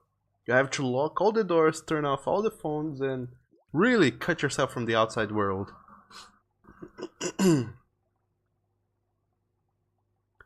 Chandler says, Remote, a title. Hello there, Chandler. Welcome to the stream. What's up with you today? And you say, what the fuck, kinky AF, Lamau. 104 says, you don't need a boner for NO play. You know what, 104, you are super right about that. You're so full of reason today about the gayest things. And also, hello there, Tiger. Welcome to the stream. We're playing Coming Out on Top. How you doing? And only says plow me, Daddy Dog. And Wolf Rain says this game. And Chandler says trombone lessons. And Coral Fluff says shakes my head. And Rain Chef says and the mood is dead. Just like my grades, says Chandler. Oh boy. And also, Seth, thanks for clipping another something, which I'll check later. The let's do this. Oh man. I know I'm gonna regret this in a way. Trying to get such a good, or not a good, but such a heartfelt voice acting for these things. Only says deep down they're saying we fucking hate you, you little shit. And one of us says, oh, there is your special friend, Doug. Oh yeah, Sucky Dicky is our fish. And Seth says buy a bigger dildo. One first says Doug named the fish Sucky Dicky. Yes, we did. And Oni says buy a bad dragon. No, I don't have that kind of money. I still have to eat this week and other things, you know. And Oni says you can make extra cash. All you gotta do is persuade the husband with a little of your doggo needs, with his lewd possessive needs. And the one forces all. You're so full of reason about the gayest things. You are. You totally are. And tigers say that you see and you're doing fine. Oh, nice. And Wolf says you can eat the bad dragon. Can you? I am not super duper sure about that. I don't think you can. And even if you can, it's still expensive. I would rather buy a metric ton of cup noodles rather than a silicone dick. Or rather, a dragon-shaped silicone dick. But anyway, so what am I gonna do? Tutor at the Student Learning Center for extra cash and possibly meet someone new, get a head start on a term paper, or watch a new horror flick. It came inside me with my roommates. I don't know what I should do. Rain Shep says Doug is the gayest Shep here and you're the sluttiest Shep. Sounds about right. It does sounds about right. Let's get a head start on a term paper, I guess. Why not?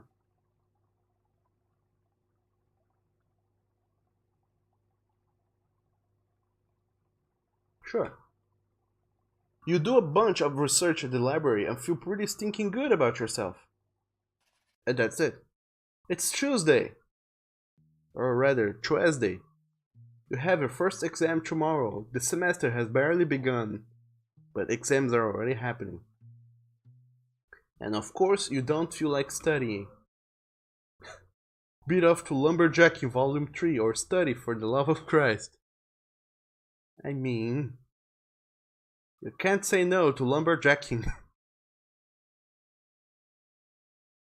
We have to study, but goddamn, lumberjacking is just...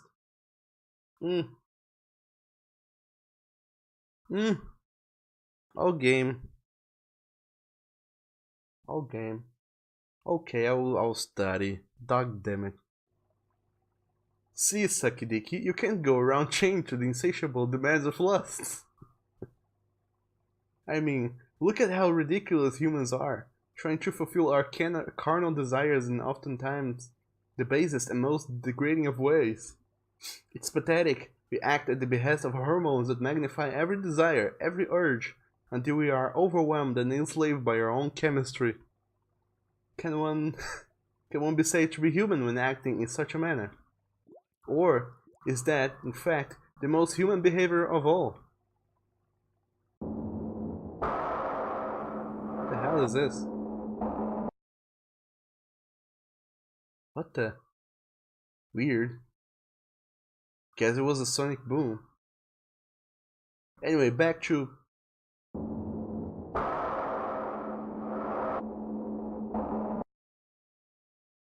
The noise seems to be coming from the apartment directly above yours. You hear your roommates convene in the living room. What is this bullshit? It sounds like our upstairs neighbor.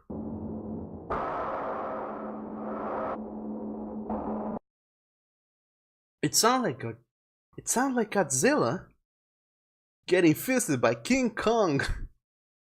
Mental note, Google for Rule 34 validity.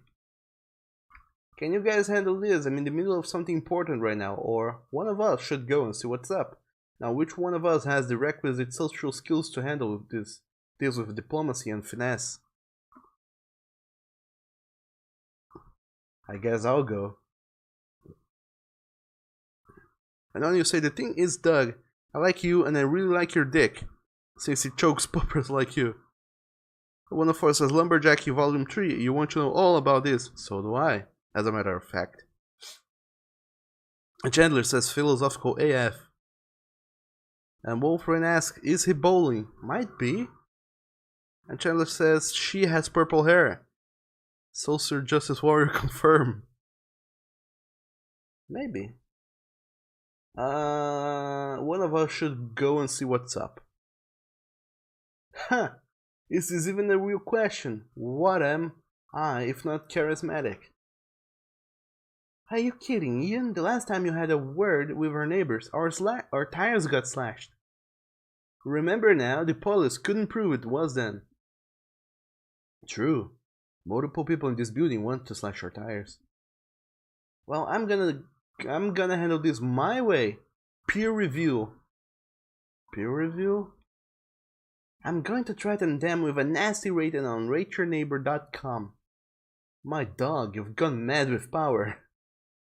They have all these check boxes you can mark. I'll tell them that unless they knock it off, I'm dinging them for being noisy and inconsiderate. Hey, about those tire slashings. Not my fault, okay? Because, well, I'm a charming, personable guy, right? You know this. Tell me you know this. Sure, you're Mr. Charismatic. I mean, what did you think of me when we first met? Don't hold back. What did you think of me when we first met? Me and my supple young man body. I thought you were high. Until you realized, no, you weren't high. This was your personal natural personality. Annoying, but I'm slowly getting over it. Slowly. I didn't like you at all. You seem like a typical overbearing bro type. I thought you were hot. You need to relax, Ian. You're psyching yourself out. You're right.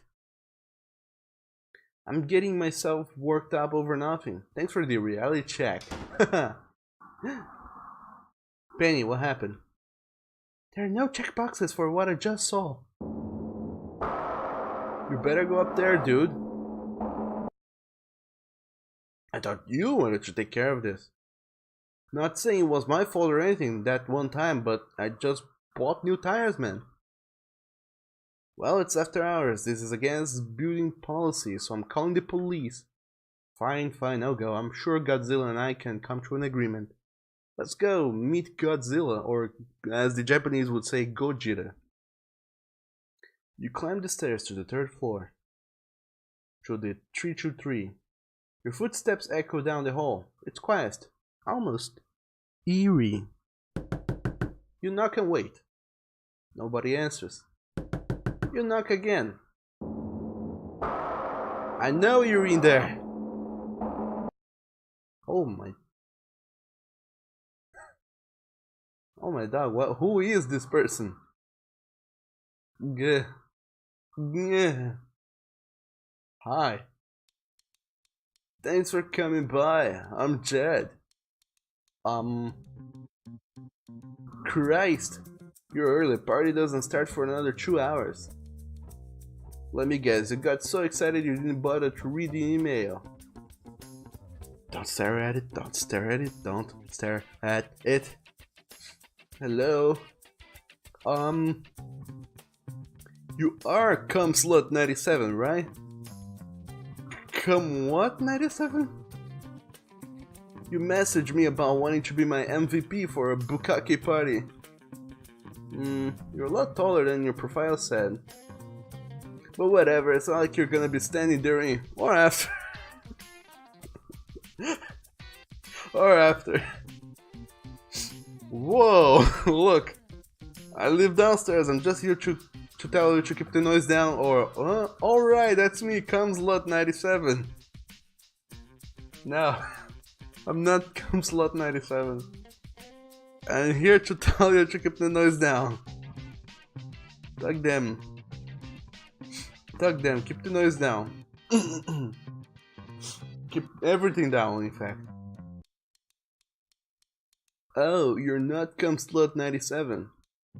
Bummer. Well, hope he shows up. Otherwise it's gonna be just another circle jerk. It's like the difference between a birthday party and a quinceañera. Quinceañera. Oh shit, where the fuck are my manners? A neighbor drops by and I don't even extend an invitation. We've definitely got room for one more if you're interested. I'm not joining your circle of perverts, okay? Just keep the noise down. Listen, if you don't keep the noise down, I'm calling the cops. Alright, good try, you're not fooling anybody, or did you just say room for one more?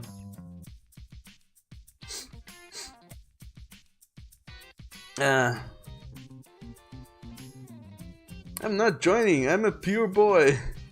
I want myself a man, but not many men. I want one man. I'm not joining your circle of...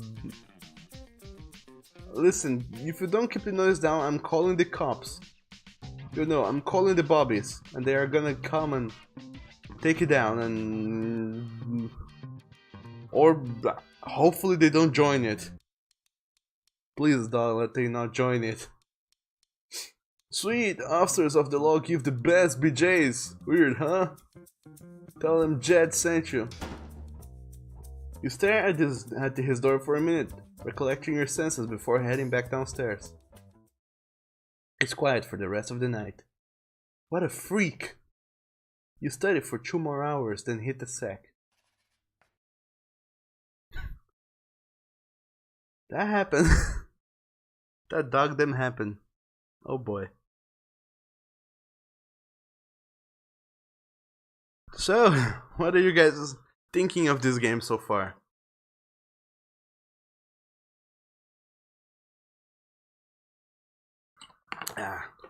Coming out on top, a game that was released 4 years ago, and that I finally got around to playing it.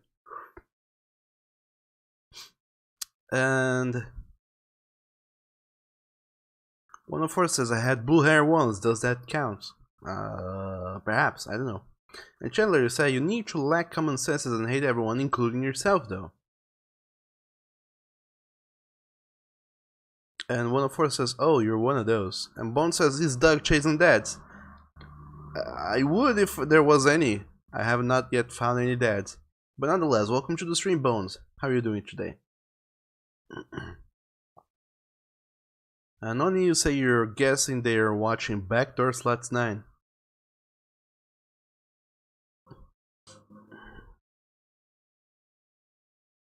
And one of us says this is gonna be good.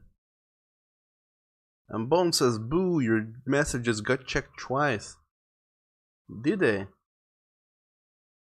Bone says Doug is being a toot. Let's allow that message. And then you can't say toot. You can't, but I allowed those messages nonetheless. And Rainshep says, yeah. And Bone says, Doug gets banned today. Maybe. And also, hello there, Yuki Deer. Welcome to the stream. How are you doing?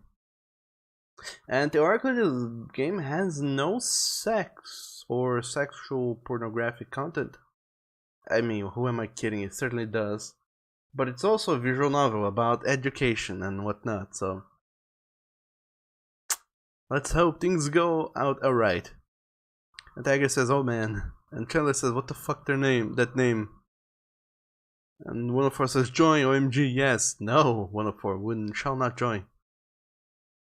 And Rain Shep says, where the fuck are your pants? And Wolf Rain says, you don't think it's gonna let you, even if you want? Yeah, maybe not. And Oni says, that's a fucking lie, Doug. And Rain Shep says, anyone want to do that to you and Oni? And only says if your husband was doing one, you join in with the others he invited. One of us says yes, you love this game, and Wolfrain says it's interesting. And Chandler says gonna start your day. See you kinky freaks later. Sure thing, Chandler. Stay awesome, take care, and have a good day. And Tiger says that it is entertaining. That's one way of putting it. Rainshap says, did Oni tell you about this game? No, I saw it randomly on Steam one of these days and I said, why not? Let's give it a try. And one of us, Oni, you say, coming on top, yeah, it'll take several salty surprises, Doug. And Divination 2014 says, coming out on top. What if you're a bottom? Then it becomes more of a expression than a fact. And also, welcome to the stream. How are you doing? And also, you live for the power bottoms. Hooray. 104, same divination. Also, you are hungry, but not sure what you are untired enough to make. Possibly drink water and order food. Possibly those will work. Anyway, it's Wednesday morning. Wake up to the sound of your phone. Holy heck, what time is it? You grab your phone. Penny, it's 7:15 a.m. Where the hell are you? Doug, did I ever tell you what a caring, special friend you are? And how awesome it is to have someone like you in my life? Okay, send me a greeting card. I'm going back to bed. You're a witty guy to boot. You've got the greatest sense of humor. I'm dying. Dying! Oh boy, you need a favor, don't you? And you're so discerning. Look, is this about lunch with your cousin? Yeah, I'm supposed to pick him up at the airport today, but... Oh, you want me to pick him up at the airport? I'm sorry, Doug, I didn't want to wake you, but... I'm at the computer lab right now, and I know you don't have any classes today except one in the late afternoon. My professor hated my presentation yesterday. She hates the prototype, she hates standing spray, she hates me. I guess this is why Jobs always felt lonely at the top. Genius often go unrecognized. She is just jealous of your brilliance, I'm sure. Well, that's why I needed to beat everyone here to the lab before it gets crowded. I'm trying to salvage a node project so I have something to show her Monday. God no, not Campus Mapper. I gotta do something, Doug. I can't go to class empty-handed. I'll be here another hour or two. Please, please, please. Pick Filbert at the airport. I'm sending you his flight details. Seriously, Filbert is super sweet and nice. Nerdy too and socially inept. You guys will have lots in common. Penny, I swear, I feel like this is all a ruse. Oh sure, just throw any two gay guys together, they'll be dating in no time. That's extremely presumptuous. Doug? What? You just gave me an idea. Oh no. I know what my project going to be. I'm gonna go and create Grinder. Oh my dog, oh my dog. I gotta get to work right away. Doug, will you please, please, please go pick up Filbert?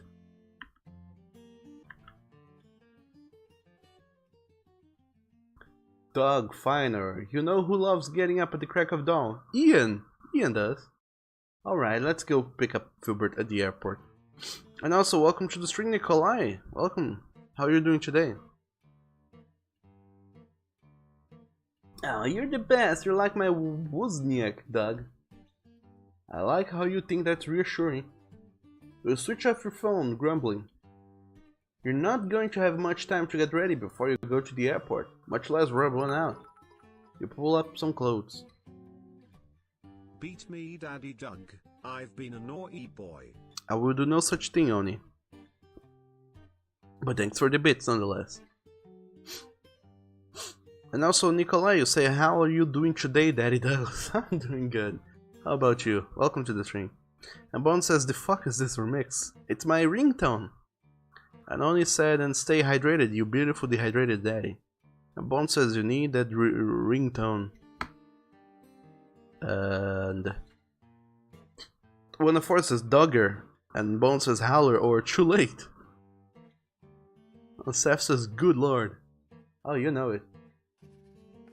1 hour later, you find yourself pacing at the airport. You call Penny. Penny, I'm the gate G. I've been here for over 40 minutes because we live super close to the airport. Where the heck is your cousin? He said he's there, waiting for you, the guy in the red shirt. There's nobody in a red shirt except... You see a hot stud across the room, the one you were eyeing earlier. For the past 10 minutes you've been unable to ignore his ripped body and amazing ass. A vision of a lump, taut musculature bulging through tight denim. Unexpectedly, your eyes meet. He starts to approach. Oh. You wave at him and smile, then whisper into the phone. You never told me he was, well, black. It would have helped me find him faster, you know. I was looking for someone who looked like you. You know what they say about assumptions, dog. Anyway, if you ever check my life is awesomer than yours wall, you'd know my family was a giant melting pot. I had to delete my life is awesomer than yours account because of your cousin Julie, do you remember? Julie was pretty nuts about you. How about just plain nuts? She kept posting pictures of the fibroid she had removed, saying it could have been our baby. Oh, Julie, she was always so creative. I have to admit that fibroid was really cute. But in any case, I'm doing my part to live in a post-racial world. If the only way you can identify someone is by the color of his or her skin, maybe you need to rethink your worldview. Look, Penny, I'm not being racist, I'm just trying... Oh hi, you must be Filbert. I gotta get going, Doug. Bring Filbert over to the restaurant. Oh, I'm so excited you guys are finally meeting. You have so much in common. You and this other gay guy who have never even met or talked about and whose only thing in common are me and being gay. Penny hangs up. I'm Doug. Sorry for the wait. Let's go get your bags. The car ride is tense. You sit, trapped in thought, wondering what to say or do, not sure of anything. On one hand, he was the hot guy you were eyeing earlier in the airport. On the other hand, you seem to be off to a rocky start. Phil seems content to sit in silence, staring straight ahead. Possibly assessing threats in every direction. Possibly thinking how annoying you are. Man, he sure is quiet. Maybe he's just tired. Or maybe he already hates me. Maybe he's thinking of snapping my neck. I should say something. Or maybe I should turn on the radio. What if he doesn't like music? What if he doesn't like the station I put on? I got to do something, the silence is killing me. I'll engage in small talk. If that doesn't work, I'll try the radio. If that doesn't work, then Doug help me. So, where do you go to school? I'm military. I don't go to school. Ah, military. That's cool. You can use the GI Bill to fund your education. You think I'm poor? I'm not. My father was a state senator. He served in Vietnam. I'm doing this because I want to serve. I didn't mean well. Anyway, thank you for your service. Don't thank me. I didn't do jack yet. I'm just got out of boot camp. Flew back to see my mom. Gotta start infantry training in a few days. Boot camp! Right on! I bet you learn a lot of stuff there. Like, what's the most interesting thing you have learned? How to kill a man with my bare hands. Nice! Well, it's nice to finally see family, right? You linger in the waiting area of a... something lewd, and don't say no. Think of a good sentence, Doug. Oh boy. Only you are a boy?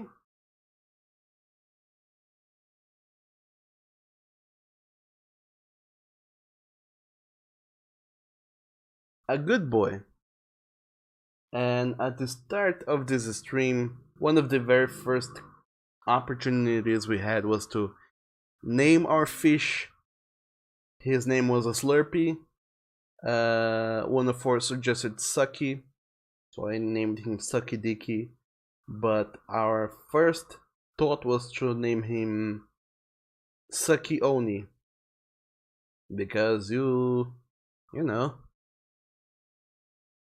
that's a thing you do. I think. I don't know. Anyway, there you go. I said something lewd. You like to suck dick. There you go. Hope you're happy.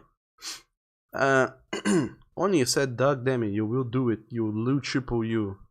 Nikolai says, you're doing good. Thanks for asking, Daddy Doug. And Bones says, what? Mo, this is weird, Doug. What is? And Bones said, well, aboard. Rain Shep says, nervous laughter turns to crying. That is indeed. And one of us says, oh, this fancy restaurant.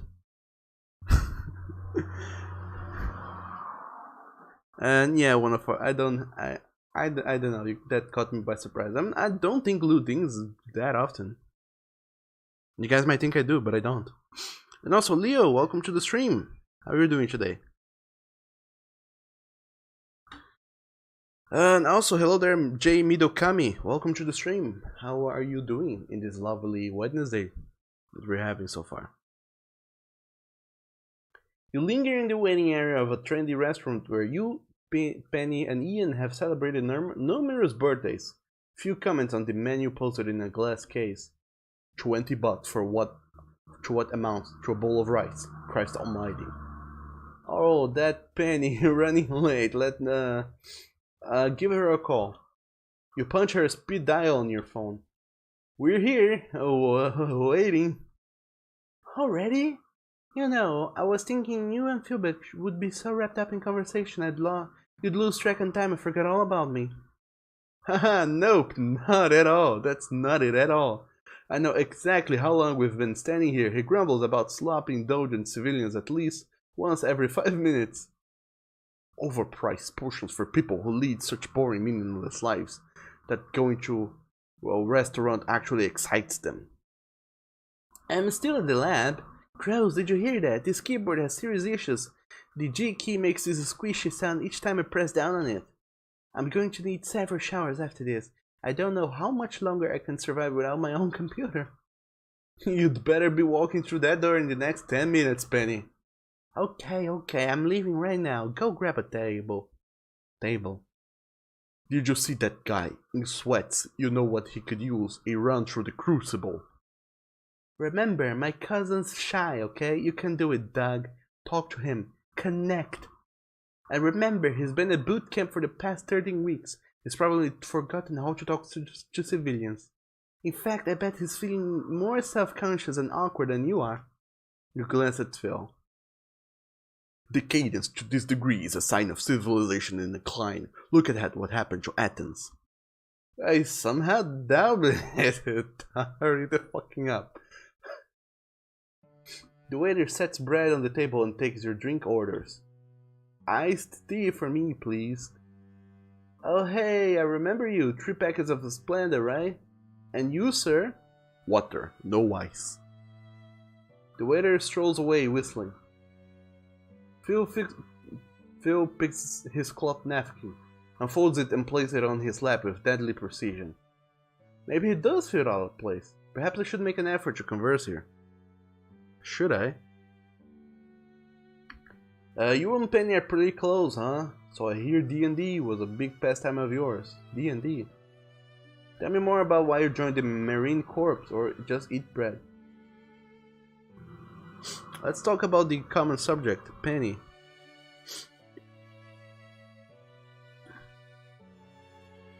One of us says, you kinda hate him, but he's hot but gone. But Doug. That guy. Another says, you give the suck better than Mark Zuckerberg, who gives the zuck. Oh, honey. Orange Chef says, we're steady when you need him. And one of us says also, how do you afford eating here? I don't. That's it, I don't. And Jay Midokami says he's probably in school. And one of us says, ask about Dungeons and Dragons. Oh, that D&D. Oh my god, I thought it was some sort of, military division or something, but it's actually D&D.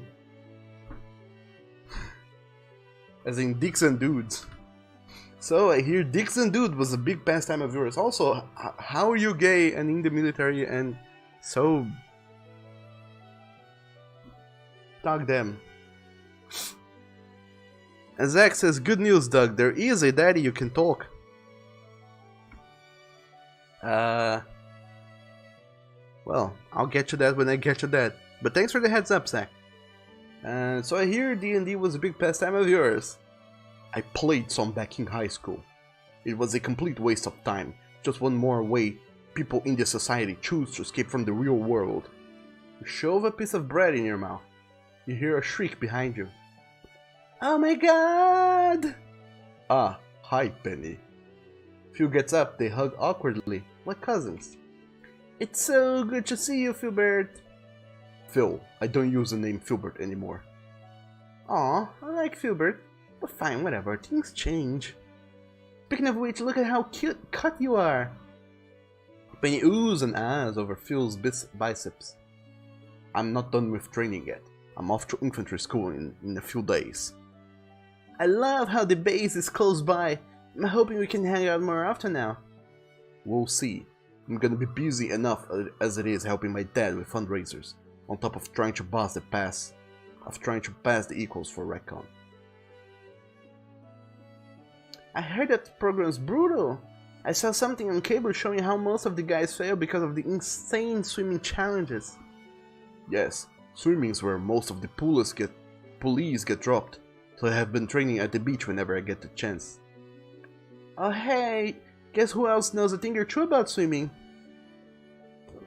Oh, hold on, Penny, it's been a while. Oh, don't be modest. Phil? Doug was on his high school varsity water polo team, cause you know, he's into water sports. Penny, don't say that. What was your nickname again? I didn't have a nickname. Really? I could have sworn you told me you had one. Haha, you're imagining things again, Penster. Wait, the Spanish Armada. I don't... Isn't that the greatest, Phil? They call him Spanish Armada in high school. Didn't those guys get their asses kicked by the English? Oh yeah, but they were mighty forced to do that. You frantically chew another piece of bread. Anyway, you can all agree that open water is dangerous. Even the seasoned pro athlete agrees, right, Doug? Safety first. Sure, nobody says safety second. So, if you need a swim buddy, Phil, I'm sure the Spanish Armada here could help out. Eh? Eh? You nearly choke. I'll keep that in mind. You sweat out the rest of brunch, pushing your baked ziti back and forth with a fork. You can't tell if your stomach's in knots because of Phil or the food. You're pretty sure things could not have gone worse. Phil leaves with Penny to go visit her uncle. You return home and head straight for the anti-acid tablets. It's Wednesday again. You take your exam. You think you got at least a B. Later that night. Hurry up, toast. Get toasted.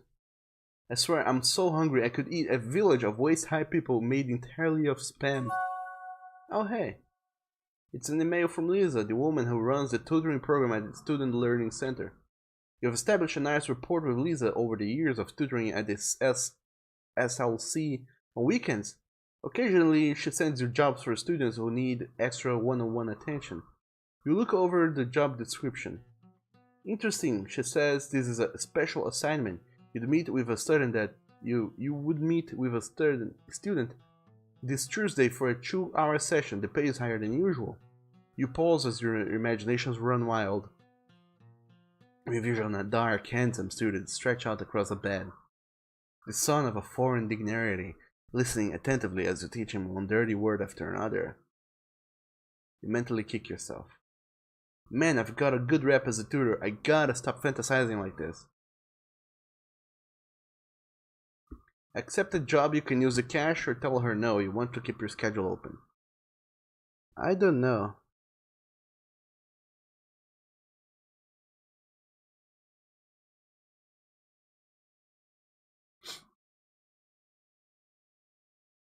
And one of us says dog and them. Rain Shep says US military is basically don't ask, don't care. Really? And then one of us says OMG, you literally hate him. Water Sports 69 is the nickname. Rain Shep says God no, not Water Sports. One of us says God, why didn't you buy bread? You should then. And Rain Shep says expects the skinny nerds get big black beefcake. And also says cash. Yeah, I could use the cash. We gotta go see some horror flicks like the It Came Inside Me. You tell her yes. She may use you the time, place, and date, but strangely enough, no name. I text her frantically. Ask you for a name. She ignores my every single message. But it is Tuesday and I have completely forgotten about that already. After classes, you head over to the address Lisa gave you. You double check the info on your phone and make your way to the porch of a 2-story townhouse a few blocks from west end of campus. You ring the doorbell and wait, no answer. You knock. After a minute, you hear a booming voice. It's open.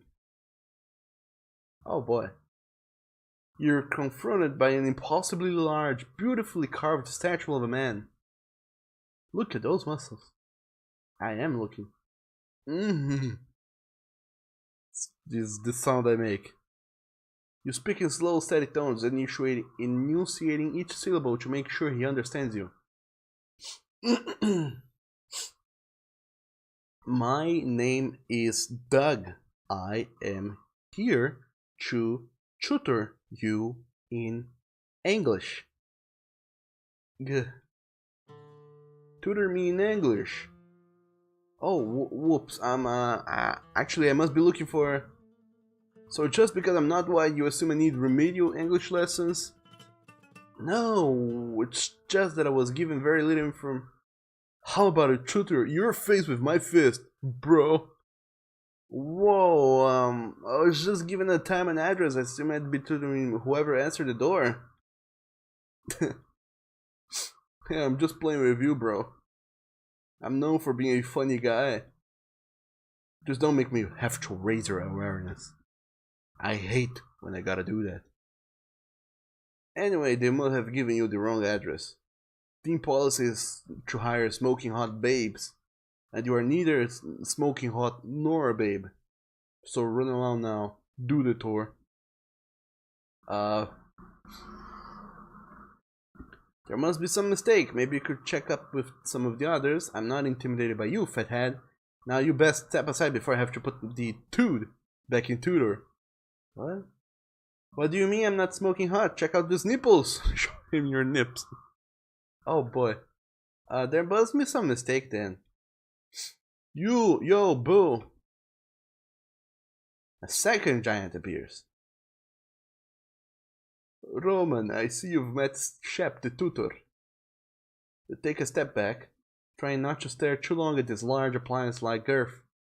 What? The hallway seems to be shrinking and you feel very, very, very small.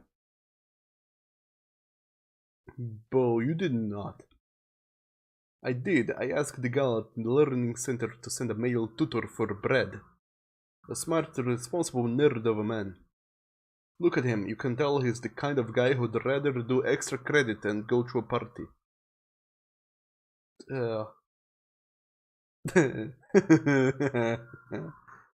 Look at my goofy face. You're joking, right? Just have one of the girls have bread already. Roman, the last thing my brother needs is one of your so-called tutors writing his paper and trying to get his better in any hole they can. Fine, get a talking donkey to tutor your dumbass brother for all I care. Just stay out of my personal business of answering doors and being rude to people.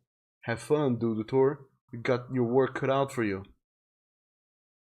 Shep, The coordinator gave you a glowing recommendation, and now that you're standing here I see why.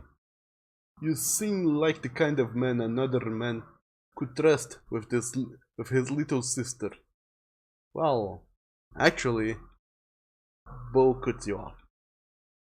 Now listen, chap, the football program here has been nothing short of a culture shock for my brother. A semester of women, drug and alcohol has compromised Brad's virtue and his motivation to hit the books. I gave him kind of this Eastern European accent, but I guess they might be Frenchmen, in fact? I don't even know. You're here to turn that around before it affects his play on the football field. Brad already has the highest freshman passer rating in our school's history. I can't let him screw up his future. He'll lose his scholarship if he flunks English again. I want you to ensure Brad doesn't succumb to the endless temptations that have driven other lesser men to ruin. You should be aware you will start off on a probation period. We'll see how it goes for 2 or 3 sessions before we make a commitment. Can I put my trust in you, Shep? Trust is what I call my big, wonking rod. You can depend on me, and Bo, to be honest, this sounds like a special case. It seems like Brad not only needs academic help, but moral guidance. Maybe we can talk about a little extra consideration? What?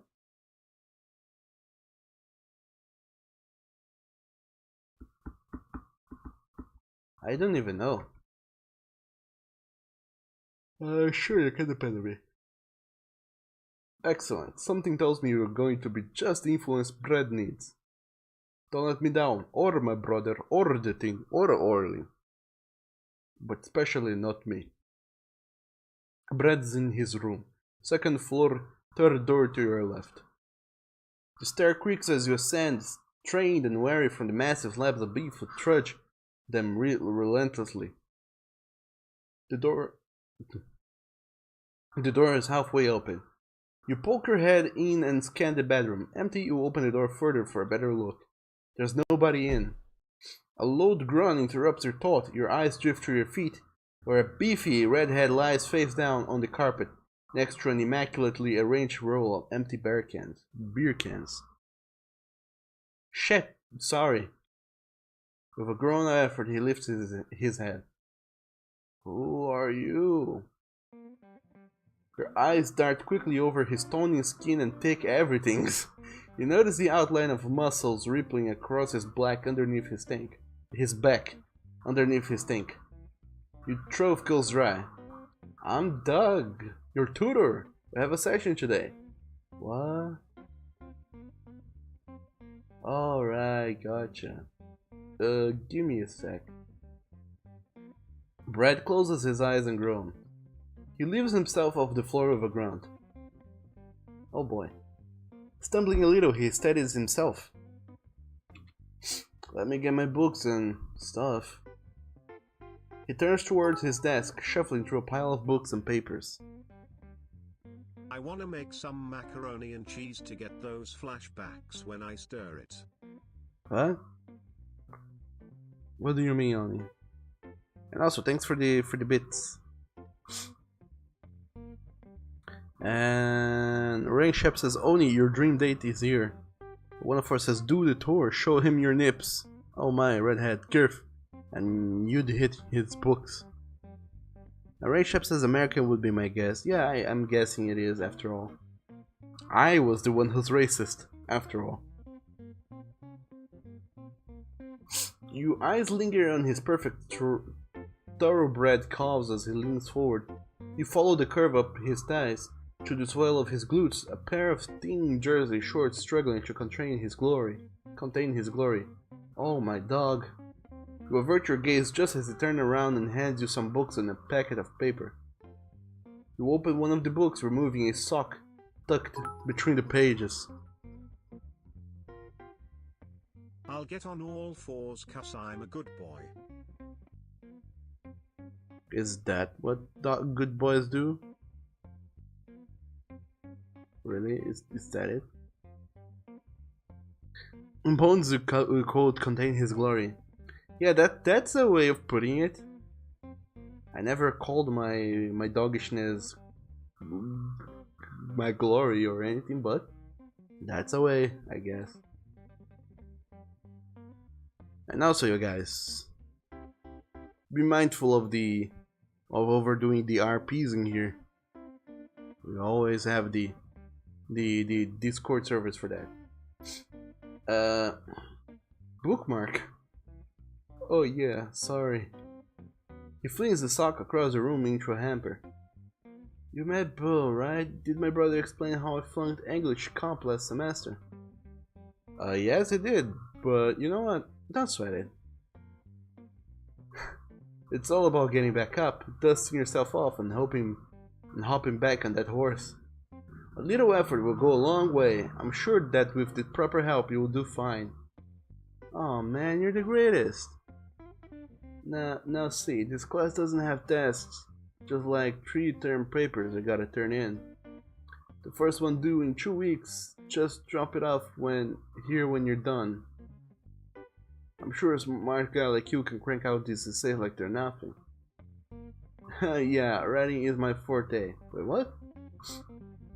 Oh, you're wondering about the money. Everything gets handled through the Student Learning Center. Just report how many hours you spend working on each essay. Of course, don't call it that, just report it as tutoring hours. I mean, the Learning Center probably knows what's going on. Nothing new, but we gotta be careful about paper trails, you know. You'd be surprised what sort of dirty rival colleges will try to dig up to get each other busted by the NCAA. I really appreciate this, man. Just don't mention this to Bo.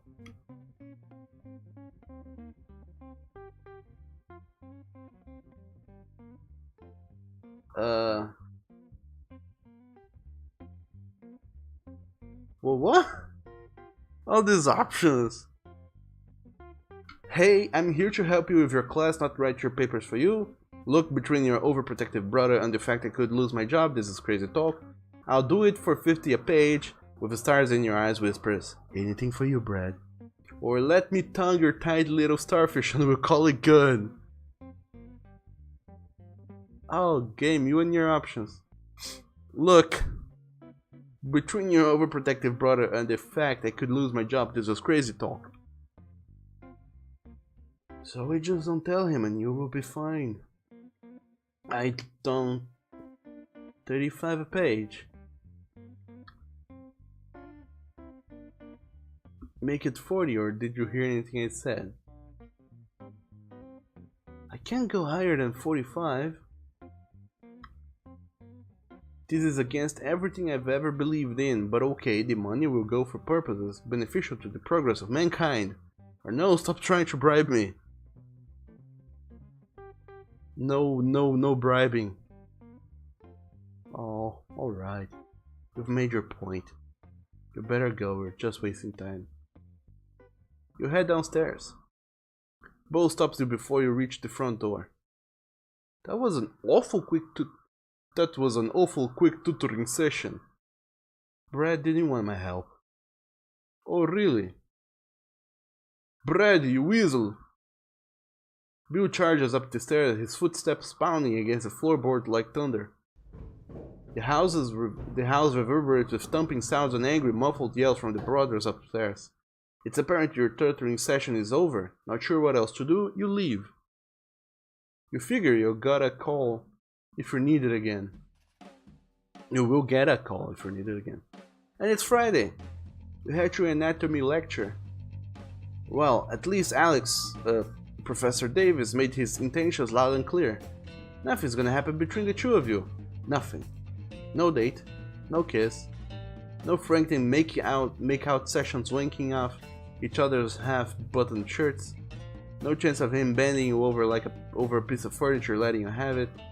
Dear dog. And the semester's just started too. Is every class going to be this tortuous? Focus, man. Focus. I have to pass this class so I can graduate. The human brain has marvelous control over many functions of the human body. Well, at least this is relevant to my interest. Today we're gonna take a look at this brain and how it functions. Especially specifically during the act of copulation. Oh. You hear chorus of giggles and guffaws erupt around you. Somebody whistles. Normally, our society likes to concentrate on the basics when discussing sex. The vagina, the penis, nipples. The human body, however, has a multitude of erogenous zones which, when stimulated, produce sexual arousal. To better explain this, perhaps a demonstration is in order. Someone, get naked and come here. I'm gonna touch those titties. Could I get a volunteer? The giggling evaporates. It's dead quiet as the students nervously scan the room. You stare at the floor as your forehead starts to bed with sweat. A horrible sense of dread fills the pit of your stomach. No one. Shoot, you guys are forcing me to pick someone. Mr. Shep. Yes? Please approach the stage. Your stomach doesn't somersault as fear grips your insides. You stay rooted to your seat in disbelief. Mr. Shep. Doug. The entire classroom turns to stare at you. Alex taps his foot, waiting. Me? Yes, you, Shep, right now. We've got a lot of territory to cover. Somehow your feet transport you to the front of the lecture hall. You're not sure why you agreed to this, but Alex's voice is commanding, almost hypnotic. As you climb up the stage, Alex pushes a table out towards you. He pats the surface. Sit down, Mr. Shep. You obey, unable to reply with a simple yes or no. You feel like you've forgotten how to say the simplest of words. The surface of the table feels cold and hard. Alex leans over you. You can feel his breath against your neck. Don't be nervous, Doug. Relax. As you sit there with a deer in headlights expression across your face, you nearly jump when you feel his hand on your waist. I'm just going to remove your jeans for a second. What? Wait! The class remains silent as a Toombas Alex unbutton your jeans. Nobody says a goddamn thing. Lie back, Mr. Shep. Given your state of shock, you find yourself unable to move. Alex places his hand on your shoulder and leans your back himself. Your mind starts to trigger stranger danger as you lay down on the table. You are now lying on a table in front of the lecture hall, your legs dangling over the edge. Without warning, you feel your jeans come off with a tug. And not only your jeans, but your briefs as well. As the cold air hits your pelvis, you feel over 100 eyes lock onto your exposed dick. You try to bolt back up, but Alex's grip on your shoulder is shockingly strong. What the fuck? I have an unconventional approach to teaching, Doug. We're all adults here, right? By the way, spread your legs out a little further. Before you can reply, Alex turns towards the class. Today, we'll be demonstrating with Mr. Shep's help the effects of stimulating one of the most overlooked erogenous zones on the male body, the prostate gland. The entire situation is so surreal, so absurd, so outrageous, you find yourself helplessly glued to the spot. This isn't happening. This isn't happening.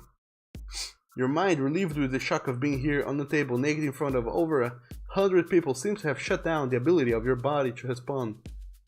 Instead of leaping off the table and bolting out of the classroom, you lie there as if you've been hypnotized, terrified and transfixed. You listen to Alex's voice. It sounds calm and professional, even reassuring, but your whole body says, what the fuck is going on? The prostate produces the alkaline component in semen used to counteract the acidity of the vagina. The gland is located here. Unprepared, you nearly jump off the table as he tapped the spots beneath your balls. Towards the base of the penis. You can stimulate this gland externally by massaging the zone between the anus and the testes, also known as the perineum. Observe as I demonstrate on Mr. Shep. Alex's fingers... Man, this is so... This is giving me all the wrong things. Alex's fingers start to stroke the area underneath your balls. He touches you so gently at first you barely notice. His fingers are warm and persistent. Despite feeling mortified and humiliated by the entire situation, a wave of pleasure surges throughout your body. You try but fail to stifle a groan. Many men, no matter what their sexual orientation, will enjoy some form of prostate stimulation. As his finger continues their firm, gentle massage, you start to feel a familiar tug on your groin. You're getting an erection. Our volunteer is no exception. Alex wraps his other hand around the base of your erect cock. What the... Oh boy, this is really happening, isn't it? Before you can stop him, it starts sliding his hand up and down its length. Oh boy. Oh boy. You shut your eyes as a jolt of pleasure shoots through your entire body. You can feel your cock being pulled, squeezed, and jerked with one hand and your perineum being massaged by the other. You squirm, groaning in spite of the impossible situation.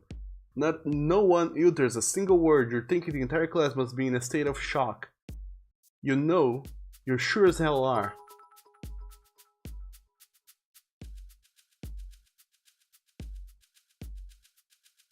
Alex's fingers quicken their pace, his other hands start jacking you faster. You're fully hard now and unable to resist. You begin grinding your hips involuntarily, trying to fuck his hand. Alex observes you with a clinical gaze. How are you holding up, Doug? You hear the snap of a rubber glove and something cold and slick being applied between your ass cheeks. Your brain reels with horror.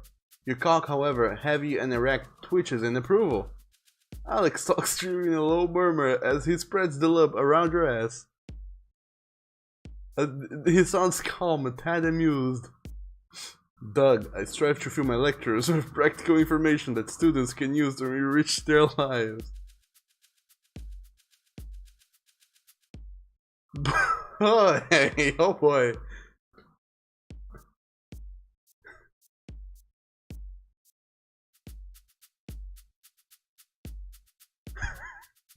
I can't keep reading this.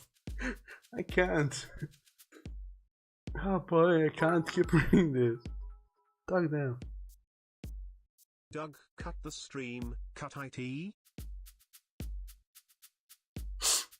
I have to know if this is a dream sequence or not. It has to be. I cannot accept whatsoever that this is not. You need to take this behind the scenes with me. I cannot believe this is not a dream sequence. It has to be. And Bones just said, whoa, you can't watch your stream today, you'll get fired later, Doug. Sorry, Bones, and sure thing, Bones. I did expect it to go this way, to be like sexy times, but I didn't expect sexy time to happen so randomly.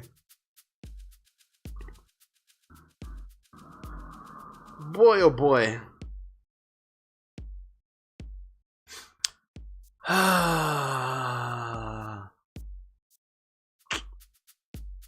And Leo, you said, what a study. Ray Shepard said, dream sequence, I hope so. I dog them hope so. The trash child says, eat his ass. One of us says, oh my, and Oni says, oh yes, beat your anus with your dick, daddy dog. I would do no such thing, Oni. And Ray Shep says, what the fuck, clip this for the love of God, clip this. And Oni said, this is giving you tons of ideas for part 4. And Oni says, cut the stream. And You and my husband bone me. Do it, Doug. Spit roast the pupper. And then you say you need to take this behind the scenes with me. Rain Sheps is worse than Honey Pop. I don't doubt it. Okay, just a quick second. I have to do some some quick googling to check out something here.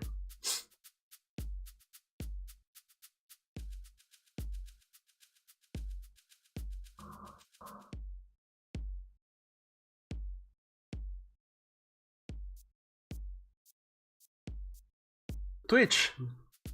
Help.twitch TV.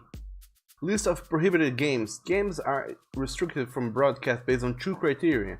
The official ESRB rating is adults only, and the game violates our community guidelines that it applies to hate speech, sex, nudity, gratuitous gore, or extreme violence. What the hell? What? Yes, 104, I am googling porn.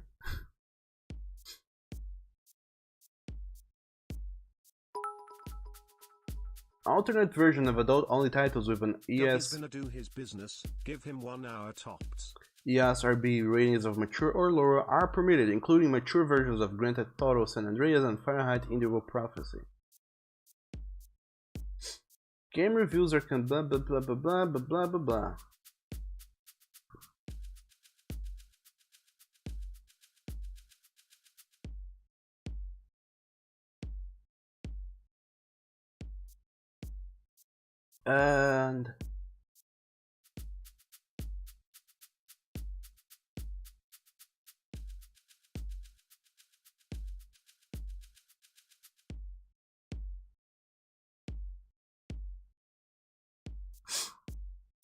And yeah, Twitch has a community guideline that says nudity, pornography, and other content or other sexual content.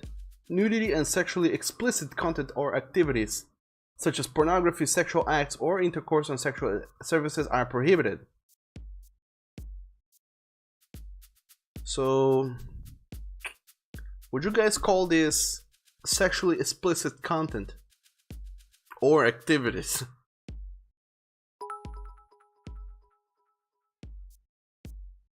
Doug, I say let's play something else or you'll be in deep poop. Boy. Okay, I'll just take out the... And yes, Ring Shep, this game is censored. Let me quickly hide the game. That so just so I have to see what happens later.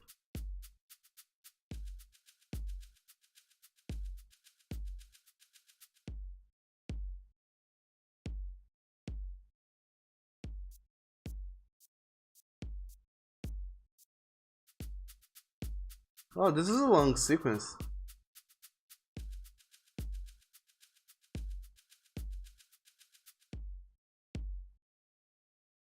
Oh, okay, this is a dream sequence apparently. Oh, thank Doug, it is a dream sequence. Thank Doug.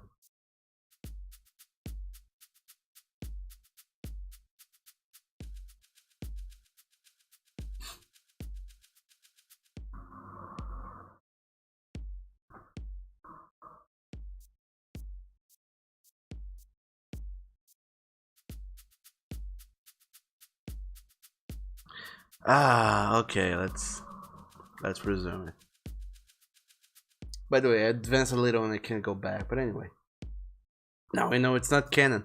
I mean, I was more so worried not only about the whole, you know, it's a porn shenanigans, but also about the whole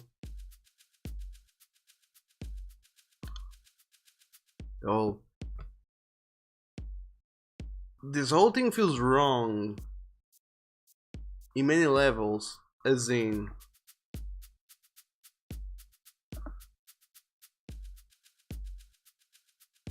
you know, let's publicly show to everyone The art of puppy making.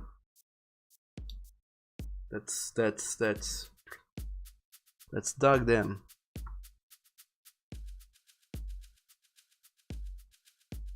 That's borderline. It's borderline rapey, and I'm not alright with this at all. Anyway, what have you guys been saying? Rain Shaps is worse than Honey Pop. And 104 says, I love this. Douglas is googling porn. 104 says, the game is in the category, so it is allowed. And only says this game screams out red flag. And one of you also say, Doug, I say let's play something else, or you will be in deep poop. And only says yes on both ends. 104 says, plenty of people have streamed it, and you can select the game in category, so it is okay to stream it. Else it would just be weird, and the censored version won't show porn. And don't spoil it, OMG, Doug. Ray Shap is signing relief, yes. Yes. And only says don't mute the mic, Doug. I didn't mute the mic. And Ray Shap says this is a Steam game. Yes, it is. Oh boy. Okay. It was all the dream sequence, thank dog. It was just a dream sequence. Man, that was scary. So damn scary. Anyway, Saturday. You wake up with a raging heart on. Dog, are you finally awake? What? You throw a blanket over your lap. What the hell, Ian? You could have knocked. Oh hi, did I interrupt something? Haha. Jesus, what a dream. Oh yeah? What about? Your mom? Yua was holding you down, making love to your sweet virgin ass. My anatomy professor, he was fingering my asshole during class. And nothing at all, I don't remember. Boy. I wonder for this part I had to spoil, sorry. I had to spoil and skip it because it was making me uncomfortable. Dog them.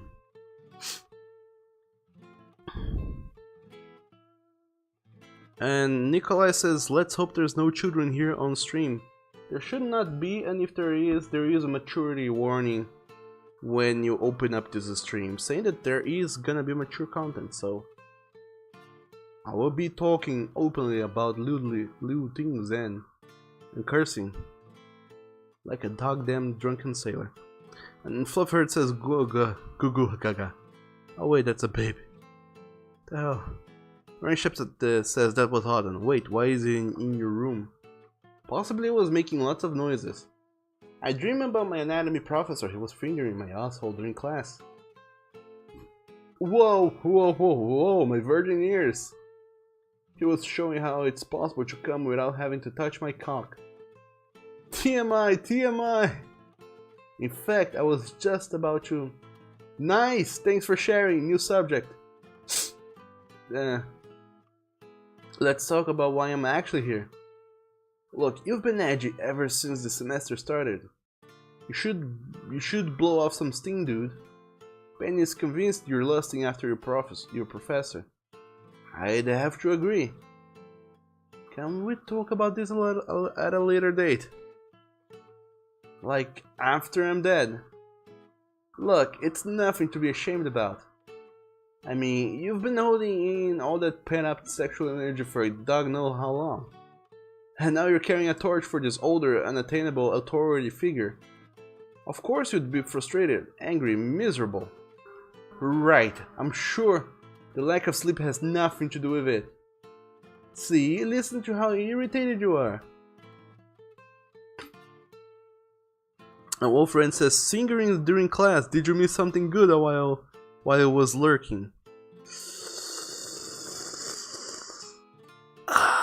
Yes. Yes.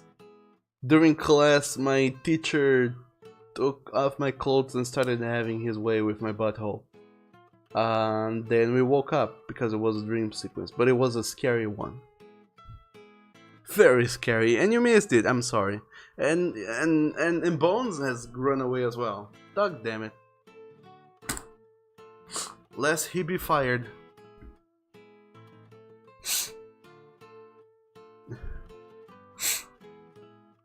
Could someone go tell Bones that it's alright to come back now? He doesn't have to be. He doesn't have to hide anymore. I don't think.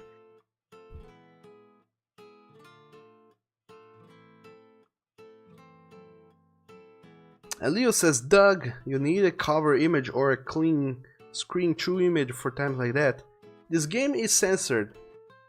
It doesn't show off, you know, the lewdness. It censors those things.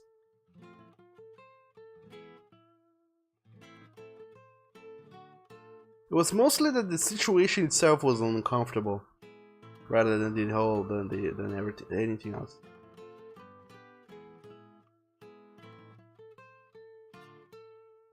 And Tiger, you say PGHT. What does that mean?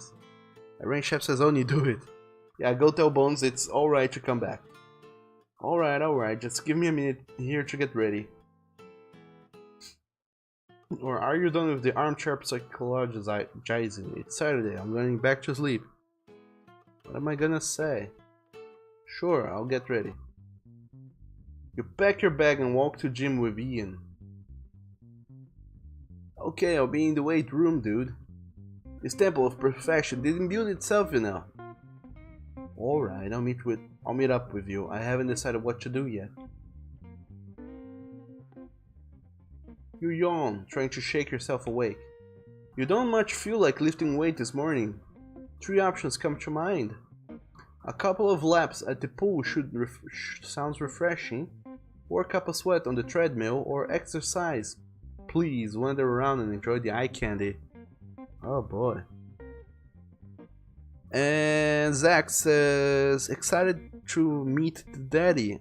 I don't even know who he is, or where he is, or what he is, or when I'll get to meet it, or if I'll get to meet him in this stream. Rain Shep says, very hot for teacher. Yeah, I mean, we have met other guys. I wonder why I'm not dreaming about any other of them. So I guess I will go for a couple of laps at the pool. This sounds amazing. At this hour, you've got the pool all to yourself. Perfect. You swim enough to get your heart pumping. You feel rejuvenated. You admit you needed this. It's as if the cool water cleared out the cobwebs in your head. Now maybe you can figure out how to meet some guys this semester. After changing back into your gym clothes, you head over to the weight room to check on Ian. As you walk towards the treadmills, you pass the racquetball courts. You recall how you spent an entire semester of your sophomore year as a racquetball junkie. It was a good way to kill a lot of time and avoid, you know, your deeper issues. A game actually sounds fun about it right now. As you walk past, you can't help but notice a tall, toned figure and admire him appreciatively. Reminds you of Alex. Who is Alex again? Wait a minute. Professor? Doug! Doug! Your stomach does a little flip. It tumbles around the inside of you. It gets a 10 from all the judges. Funny how we keep running into each other like this. Yeah. Alex Alex glances at your hair, still wet from your swim. Enjoyed the pool this morning? Yeah, I'm trying to keep in shape. Well, my racquetball partner just called to say he's bailing on me. So, how about it? Play a game with you? What happened? To complete sentences. Why am I sputtering incoherently? Get a hold of yourself.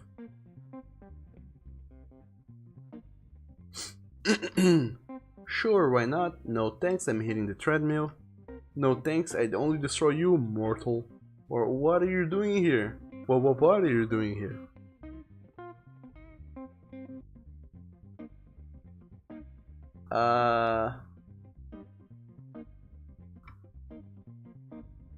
What do I say?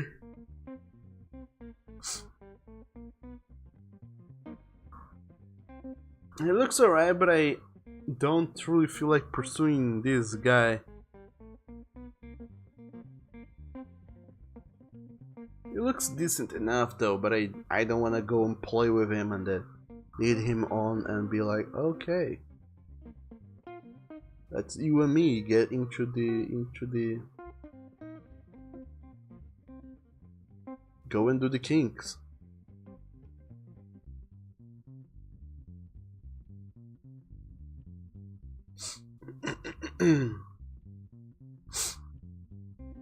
No thanks. I'd only destroy you, mortal. Alex sings and amused as you walk past him. 30 minutes later, Ian meets you out in the hall. Rain Shep says, considering the wet dream we've just had about him, avoid at all costs until we've forgotten. Yeah, exactly. That was quick. Ian seems visibly shaken. What's wrong? This girl, she looked at me, then she looked at my arms, then she looked right in my eyes. Then she gave me this smirk and said, don't get too big. Oh, how terrible. Doug, I don't know if I want to live in this world anymore. I mean, how can arms be too big? Everybody's got their preference. Take a deep breath, it'll be okay. Anyway, can we go? Okay, let me just shower and change. This is supposed to be a safe space for our kind, Doug. A place where we don't have to fear being desexualized by women's seemingly arbitrary and unfair standards. What am I supposed to do? Sit around and let everything atrophy? Get weaker and weaker until it's like my limbs are spaghetti spilling all over the place? Alright, fine. You take Ian back through the apartment. Ooh, you finally got some downtime this weekend. In terms of your studies, you're doing pretty well. You and Penny are getting along well these days. Recently, you and Ian are getting along great. And finally, you've got $100 in savings. This is weekend true. Let's tutor at the Student Learning Center during open hours for extra cash, get some extra studying done, or accompany Ian and Penny to That's All Folks to get some sweet henna. What is henna? Oh, so tattoo, okay. That's expensive and that's... Why even? And Nikolai says, I think that only overdosed and died from lewdness. Oh man. 104 says, you are back with bean burgers. Well, welcome back, 104. How did you like it? How are you enjoying your bean burgers? Let's tutor at the Student Learning Center for extra cash. We need it. You tutor for a total of 8 hours over the weekend. You make $160. Now you have $260 in savings. Monday. Looks like a hectic week ahead.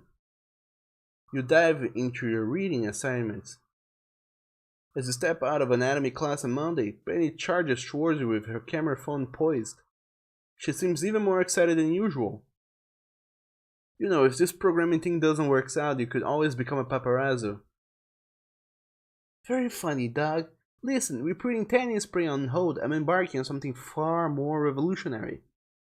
Doug, I'd like you to introduce you to your new social scene, bursting with infinite possibilities. And only I shall not do that. You said beat me, Daddy Doug, and the mind fuck you good. I won't. But, thanks for the bits. The one for you said that they are so good. Rain Shep, you agree with me with the extra cash thing. We need money, we are poor. How are we gonna buy cup noodles without money? Bro Finder. Bro finder?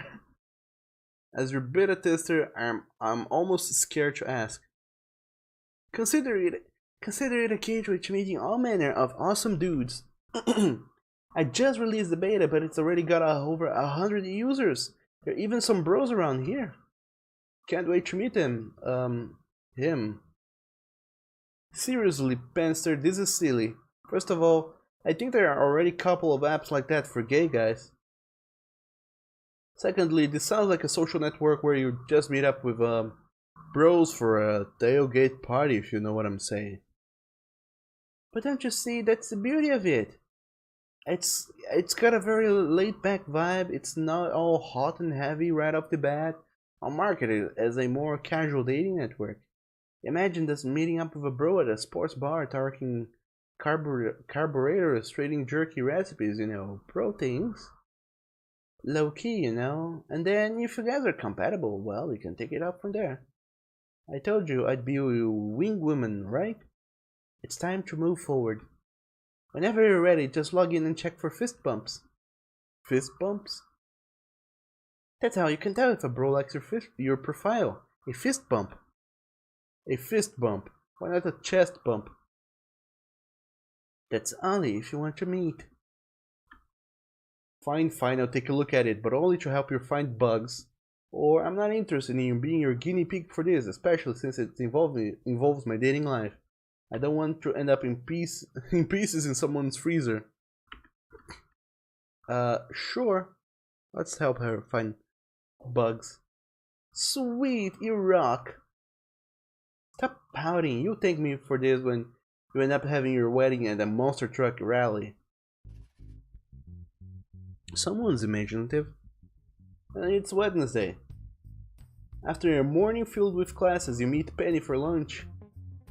So how about I buy you lunch today, Doug? Funny, you sound just like Ian whenever he wants to borrow something of mine that's expensive and really easy to break. Doug, the only thing I'd ever want to borrow from you is a bit of friendship, and perhaps your presence at a special get-together this Friday. All the hairs on my neck are standing up right now. Your relatives must be involved. That's just a sign of heightened anticipation. My uncle invited me to a fundraising dinner for his re-election campaign. I'm allowed to bring one guest. Wait, Phil's is dead? Phil's not going to be there, is he? I'm still regenerating all the stomach lining I lost during that brunch we had. And since when have you been interested in dress up for fancy dinners? Since never, but there's gonna be a couple of rich tech industry types there, including the one who made the Shh app. The stupid app where you press a big button and it goes Shh.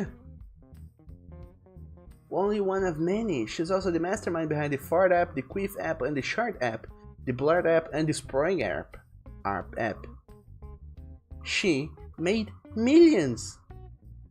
I'm thinking she'd have some great advice for a struggling young developer like myself. Well, you certainly don't need me there. Go hang out with Phil. But he's gonna be busy and work the crowd for his dad. Please. Alright, I'll go only because it's important to you and I'm the greatest friend you could ever have. Sure, it sounds interesting and hey, free food, or no, I've got better stuff to do than have a one-on-one with Patton. Sure, let's help our friends. And Rainshap says, you think that's an actual app? The bro finder? It might be now. And 104 says fisting. 104, no fisting. Aw, you're the best, Doug. Making these valuable industry connections is the most important thing I could be doing right now. Especially for the project I've got planned. Tuesday. The next morning, you receive another email from the coordinator at the Students' Learning Center. She asks if you can return to the athletic house after your classes today. Athletic house, does that mean the bread and bowl? Because if that's so, I'm not interested. Nah, refuse. You tell her you'd rather not deal with a bunch of crazy aggro football jocks. School keeps you busy for the rest of the week. Friday. After a long day of classes, you rifled through your closet hunting for something to wear to the fundraising dinner. Whoa, you're so good. You're so gonna go meet these Phil's dads already. Sounds serious. It's not like that, Ian. I just met him. I'm sure Phil regards me as a civilian scum. Anyway, the next time Penny tries to set me up with one of her cousins, do me a favor and punch me in the scrotum. Will do. Penny's cutting intuition of a potato, dude. Yeah, I should know this by now. Anyway, the more I think about tonight, the more I'm feeling sick. I swear I'm developing an ulcer. Not only is Stu gonna be there, but I'm gonna be rubbing elbows with his heavily decorated marine/politician father, a bunch of wealthy tech tycoons, and various other bigwigs. You're looking at this the wrong way, dude. The rich and powerful are just like you and me. Yes, I hear some of them have emotions. Seriously, they're super easy to charm. You want some advice?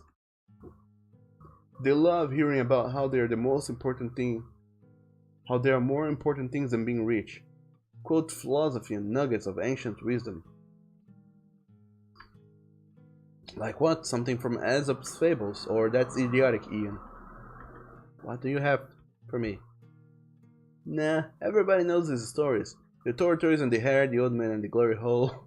What kind doesn't know these by heart? You gotta quote more esoteric stuff. Like, the emperor is rich, but he cannot buy one extra year. Are you writing this down? I'll wait for you to grab a pen. No need. It's in the permanent memory bank with all the other tips you've given me all over the years. Want another tip? Badminton, dude. Badminton?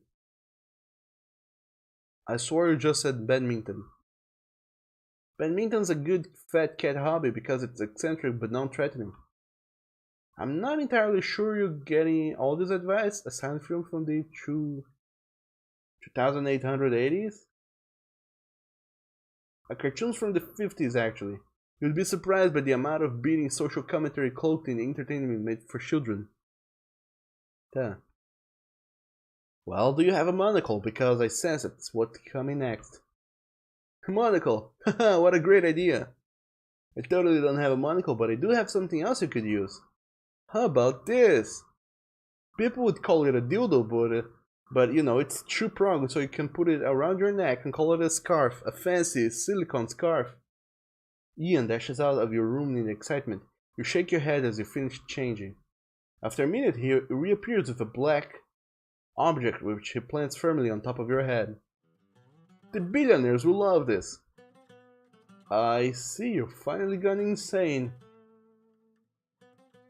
It's quirky, it's hip, it shows your ironic sense of humor. Something smells smoky. Is this a prop from one of your catastrophic magic shows?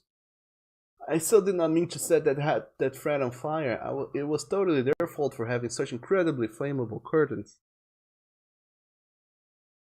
You know, I think they sent us a bill for the scorched pool table too. What's important is a salvage is a styling accessory from the flames. You can pop it open and close too and use it like a frisbee. The pop-up feature does have class written all over it. Dude, you have class written all over you! You're gonna impress the hell out of them, Doug. You will see. I still feel like I'm going to throw up. No worries, I've got these anti-acid tablets in the bathroom for when I scarf too many pastries at work. It'll calm you down, dude. It's next to my, your toothbrush. You got tonight covered, dude. You're gonna charm their expensive made in Switzerland rich people's socks off. Is it? Is it?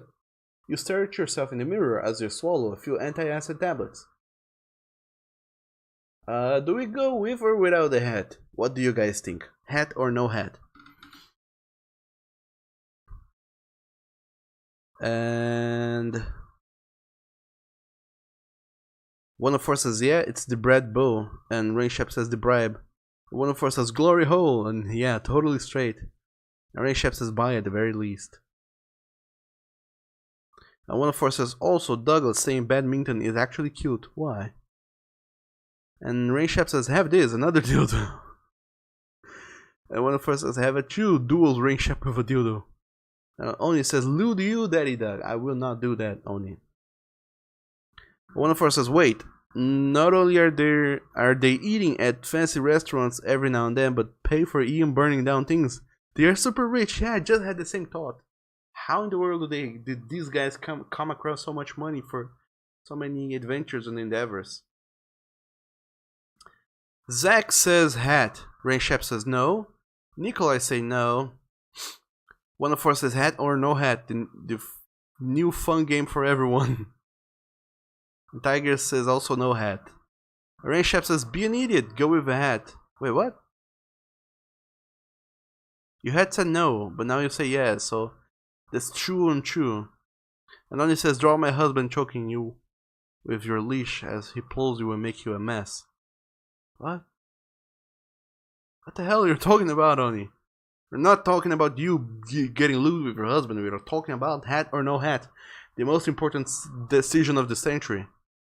If we go with a top hat or no top hat.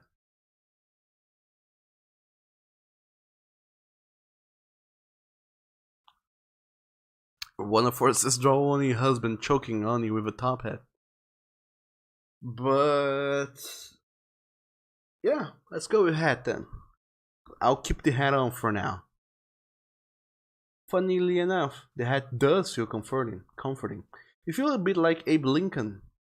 You wish you could shake hands with him right now. Later, the hotel parking lot is crowded with luxury cars. You pass through a lobby filled with marbled surfaces and plush, spotless carpets. You and Penny walk through a set of double doors decorated with blue and white streamers. The room is crowded with men in suits and beautiful women in evening dresses and fancy jewelry. The sounds of hushed voices, soft piano music, and clinking glasses fill the air. Weird, you're feeling lightheaded, and more than a little woozy. By the way, you can totally take that off now. You know likey. A man who looks like an older version of Phil, handsome and impeccably dressed, walks towards the two of you. He's flanked by a 40-something in a suit and who is assumed is a staffer. Penny, glad you could join us.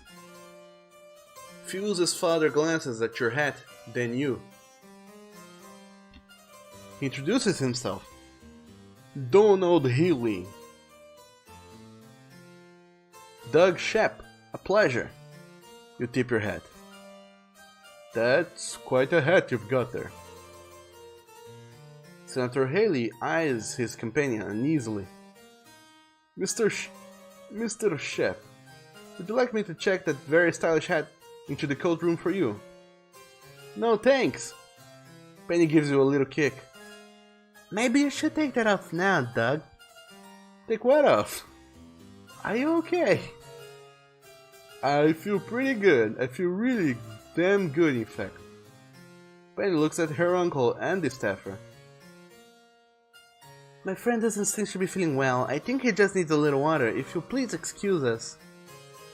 The bar's over there. Please enjoy yourselves. The senator and his staffer gives you a look of concern before they stroll away. Did you have a drink before you came here? No, my stomach was upset, so Ian told me to grab a couple of his cool-looking anti-acid tablets. You know, Ian's got a bunch of different pills and stuff that he stores in the medicine cabin, right? For his zoology class? What do you mean, Pan?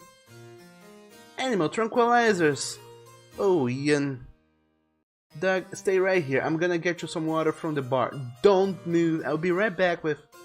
Oh my dog, I think that's the developer of sipping a martini. Penny bolts off. You stand near a table, steadying yourself with the back of a chair.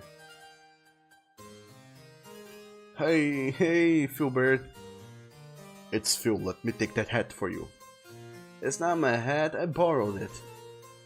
If you don't give me that hat, I'm gonna throw you out. It's just a hat, man. I can't believe you have the nerve to show up here like this at an important fundraiser. It's a conversation piece, perfect for conversating. You are not a magician. And you are obviously been smoking something. Now here's the young man I've been looking for. Return to see an older couple standing behind you. Hi.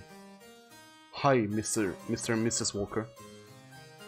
Phil, your father mentioned you just survived at booty camp. Your father's so proud, Phil, especially since you're heading into reconnaissance. Well, I'm not there yet. I still have to pass my quals and train. It's a challenge just to get in. I'm sure you'll do just fine. You're one of the most motivated and hardworking young men we know. As if your father could produce anything less, we most certainly need young men like you in the world. You should see the miscreants our daughter brings home. To my opinion, she shouldn't be dating until she's at least 37. And just who is your friend here, Phil? I spotted him walking around earlier. You can't miss the hat. Oh, this is Doug Shep. The fourth. A friend of my cousin's. Are you also a recruit? A recruit? No at all, not at all. I dabble, I recreate. I have my silly little hobbies. Oh, what sort of silly little hobbies? I do swimming.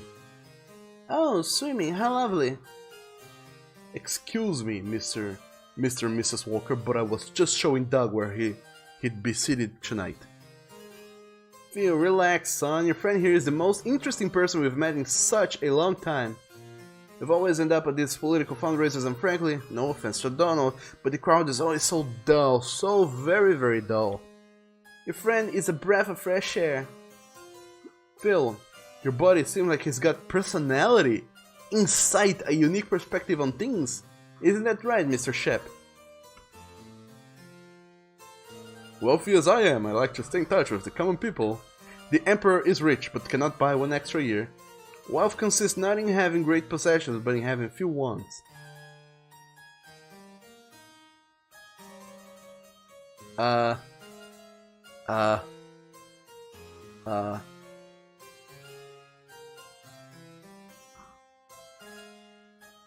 Emperor is rich, but he cannot buy one extra year.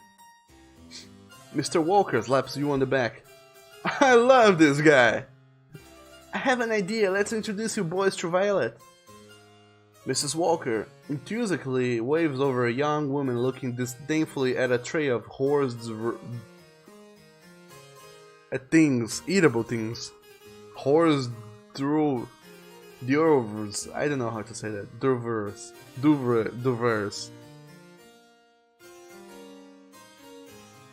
That bartender had to make my mojito 5 times in a row. I just told him to forget it on the fifth try. You know how waiting over 3 minutes just makes you not want something anymore? Never mind that, Violet. This is Phil Healy and Doug Shep, the fourth. These are the type of young men we want you to be meeting. Violet glares at Phil. I hear you're some kind of soldier. Marine. How come you're not wearing your dress blues? Those things are hot. You're not allowed to wear them for political functions. How many people have you killed? None, I just got out of boot camp. You know service members love hearing that question. You're nice. Let's bang later, okay? Hardly. She glances at you. You're wearing a top hat. Why yes I am. Can I have it? You know, Violet, every increased possession loads up with new wariness. Listen to this fellow, that's what I'm talking about. Who is this clown? I don't want him to be my marriage. Phil, let's go home. I want you to bang me in the edge tonight. You hear someone painting behind you. Doug, I'm so sorry, that took me forever.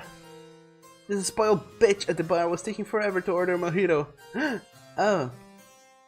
Penny looks around and sees the walkers are staring at her. Hello. Okay everyone, looks like dinner is about to be served. Mr. and Mrs. Walker, Violet, if you allow me to show you to your table and then afterward, later tonight, into my bedroom. And then my cock into your pussy. Let's go. Penny hands you your glass of water. So the Lady won't even talk to me. I told her I was developing an app and she just rolled her eyes. I'd like to roll her eyes straight out of her head with a spoon. Well, I'll have the last laugh when I release Brofinder. Anyway, how are you feeling, Doug? Not entirely well, not really. This hat feels like it's coming to life and squeezing my brains out. Let's go eat something. That should help. Our table's over there. For some reason we're sitting behind the potted plants and the velvet ropes. Before you can move, you feel a hand on your shoulder. Hi, I'm Patrick. We met earlier. I remember, you tried to check my hat. You touched the edge of your hat protectively. Yes, and I'm sorry, just wanted you to know the walkers love you. You did a fine job of getting them relaxed and in good spirits. They can be extremely generous donors, we're quite appreciative. He walks off. Huh, maybe I should have had you talk with the shift lady. Dinner turns out to be delicious. Unfortunately, you feel like throwing everything up due to the weird pills you took. You notice yourself nodding off as Phil's father makes a speech. When you wake up, Phil is glaring at you. Penny walks you back to the car. You put your arms around her to keep from falling. You turn in early and pass out for 9 hours. At some point you dream about running through a meadow, pregnant with twin coats. What? Now it's Saturday. Rise and shine, your sign, says Ian. But anyway.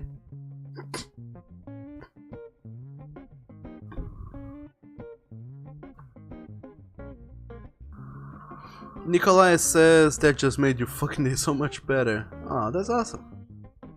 Good on you, 104. And 104 says streamer, so you're going to TwitchCon? Yeah, probably.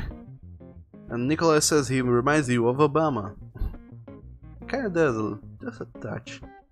Rainshap says leave it on and make fun of the environment. Tiger says oh no. 104 says the hat is like clip-hearted into his head. Yes it is, Hatman. And also hello Chandler. Oof to you too and welcome back into the stream. To the end of the stream rather. At the top hat Lemon. 104 says she's fab. And Chandler says breath of fresh air. 104 says the second one and totally last one. Sorry you guys, I completely glazed over. I didn't even see you guys suggesting things to say, but I guess we nailed it. And Chandler says the hors d'oeuvres. And 104 says it is French, Doug. I know it's French, I just don't know how to say it. Rainchef says hors d'oeuvres. That's not how it was spelled at all. Chandler said that she looks displeased, and 104 says these are the young men we want you to meet, so just gaze, pretty much. And Chandler says lol, this dialogue. 104 says you'll hear someone painting behind you. Panting, but that's even better. Yeah, I misread that. 104 says, Doug, he's gay. There will be no violet pussy, only boy pussy. I completely forgot about that. Sorry. I forgot. And Chandler says, what the fuck is everyone so attracted to the top hat? Lol. Rayshap says that ridiculous hat worked. Apparently it did. Somehow. And 104 says, of course, it's a very fine hat. And 104 says, Ian, why are you always in his room? He lives here now. And Zach says, Doug, I gotta go. Sure thing, Zach. Thank you so very much for stopping by.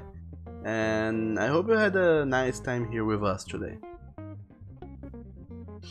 And thanks for showing up. I'll see you next time.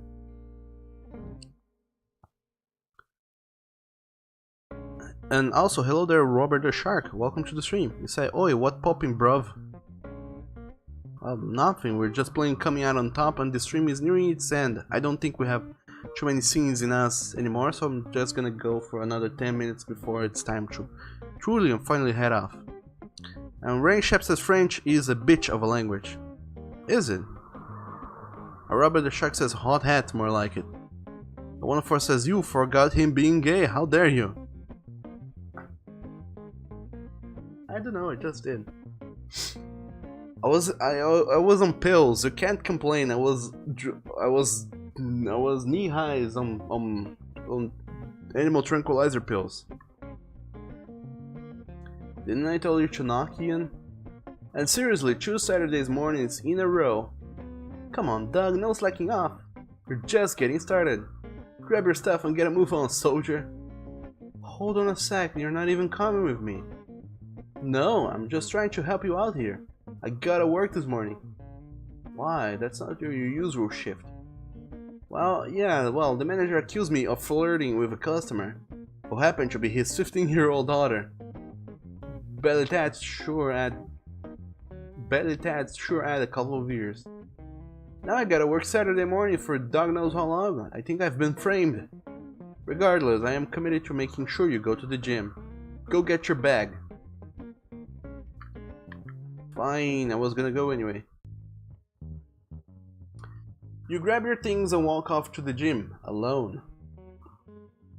What should you do today?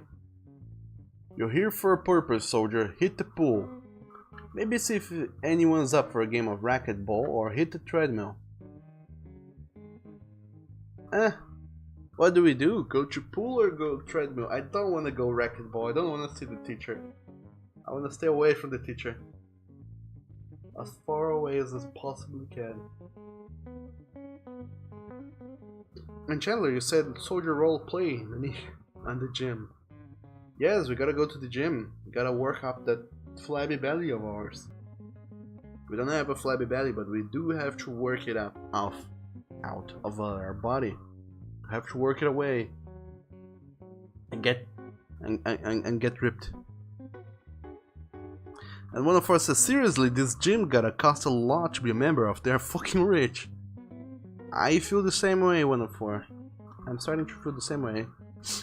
So I'm gonna go and hit a treadmill, see if running a little bit gets me awake or what. Run, Doug, run!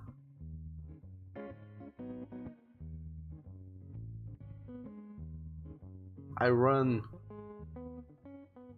Whew. You finally got some downtime this weekend. In terms of your studies, you're doing pretty well. You and Penny are getting along well these days. Recently, you and Ian are getting along great. And finally, you've got $260 in savings. How will you expend your extra time?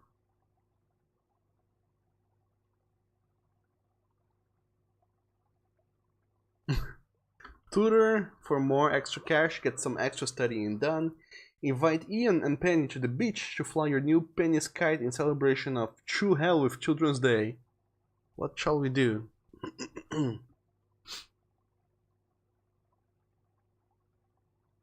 And Chandler says, I thought that picture was something else.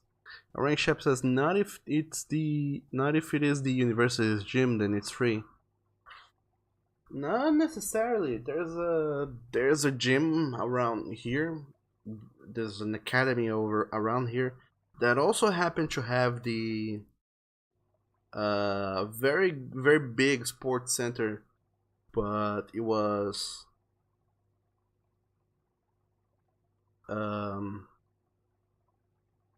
but the membership was very expensive and you had to sign up for specific classes, and if you were a student there you did get a discount, but it still cost you quite a lot, so it wasn't free. So I don't know if theirs is free too. I don't know how this game works, works, but apparently our parents gives us enough allowances so we can go and do these things we do. 104 says, I guess, but it is one hell of a fancy university then. And also, you say Penny's kite. Rain Shep says Penny's kite. Sure. Let's celebrate To Hell with Children Day. We enjoy the sun's and frivolity as hundreds of people fly their mature-themed kites at the beach. The aborted fetus kite seems to be getting the most attention, but you received several compliments on your flying member, replete with white streamers and stunt handles that allows you to definitely guide the kite through a series of daring and exhilarating maneuvers into another guy's kite that looks like a big spread up vagina. Everything is going well oh, this is actually gonna happen. Everything's going well until Ian, flying the kite at lower and lower altitudes, accidentally crashes it hard into Penny's butt. Surprise, Ano! He yells as everyone in your vicinity stops what they're doing and politely applaud. Your relationship has improved with both roommates. Well, that happened. Monday. Looks like a busy week ahead. You have got an oral presentation coming up. Wednesday night. You're putting the finishing touches on your presentation when you hear the sound of someone pounding at the bathroom door. Christ, Ian, how long have you been in there? If you're jacking it, at least do it with the faucet off, as if our water bill wasn't high enough. Because we have money, but it's not unlimited. It's just quite a lot. You hear Ian's voice rise above the sound of the shower. Well, guess what? You just interrupted me. Now I gotta start over from the beginning with a new visual. Penny yanks open your door. Sorry, I forgot to knock. I'm currently harboring violent thought about my living situation. At least this is our last year of college though, right? I suppose. Does Ian really realize how lucky he is to have friends like us? I mean, do you realize what he wants for his birthday? It's going to be like finding a perverted needle in a sex shop haystack. Oh my dog, I have to pee so bad. You hear the water shut off. Fucking finally, my bladder is about to explode. Knock yourself out. Let me know if I need anything in the shower that needs mopping up. Ow, I was kidding. Don't strike me with a hammer. That hurts. Hey, dude. We got a moment. Sure, what's up, man meat? Sorry, I've been kind of testy lately. It's just that, well, I can't believe we're going to be graduating in only a few months. I know it sounds silly, but I had this vision of us making the most of our final semester here, Anyway, I finally have this weekend off and I'm wondering if you want to check out a frat party this Friday night. Frat party? I don't know. I know it's not exactly your thing, but if you wing for me, I'll wing for you, like the gay bar or something. Which frat is it? The Delta Lota Kappas. Kappa! I hear they're very LGBT QMNS plus friendly. I don't know, a frat party is a frat party. Come on, dude, I can't do this without you.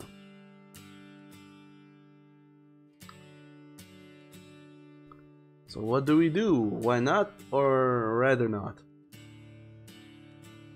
Two negatives, but different kinds of negatives. And Chandler says, what the fuck is this story? It's the game. And one of us says oral presentation. And Chandler says new visual. And Chandler says also, damn, he's not bad on the eyes. No one is bad on the eyes, actually. One of you also said, Ian, totally straight here, almost naked in your room.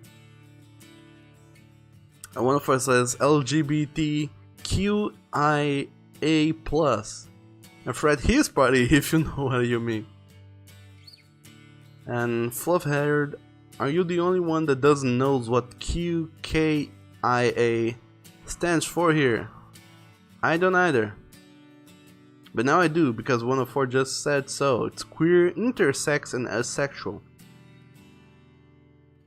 Sure, I guess it cannot hurt. Sweet, he says. This is gonna be great winking for each other, dude.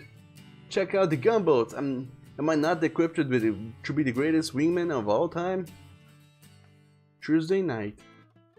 You're in the kitchen creating a towering sandwich for yourself when... I don't believe this. What's up? You, Phil. Things are happening. Phil hates my guts. Here, he wants to talk to you. Hello, this is Doug. So apparently you've made fans out of the walkers. You can almost hear the disdain oozing through the phone. You're welcome. I do balloon animals at birthday parties too. Well, they bought ballet tickets for Violet tomorrow night. They asked me to escort her and to please invite my wealthy friend if I could. So you impressed them. How? I don't know.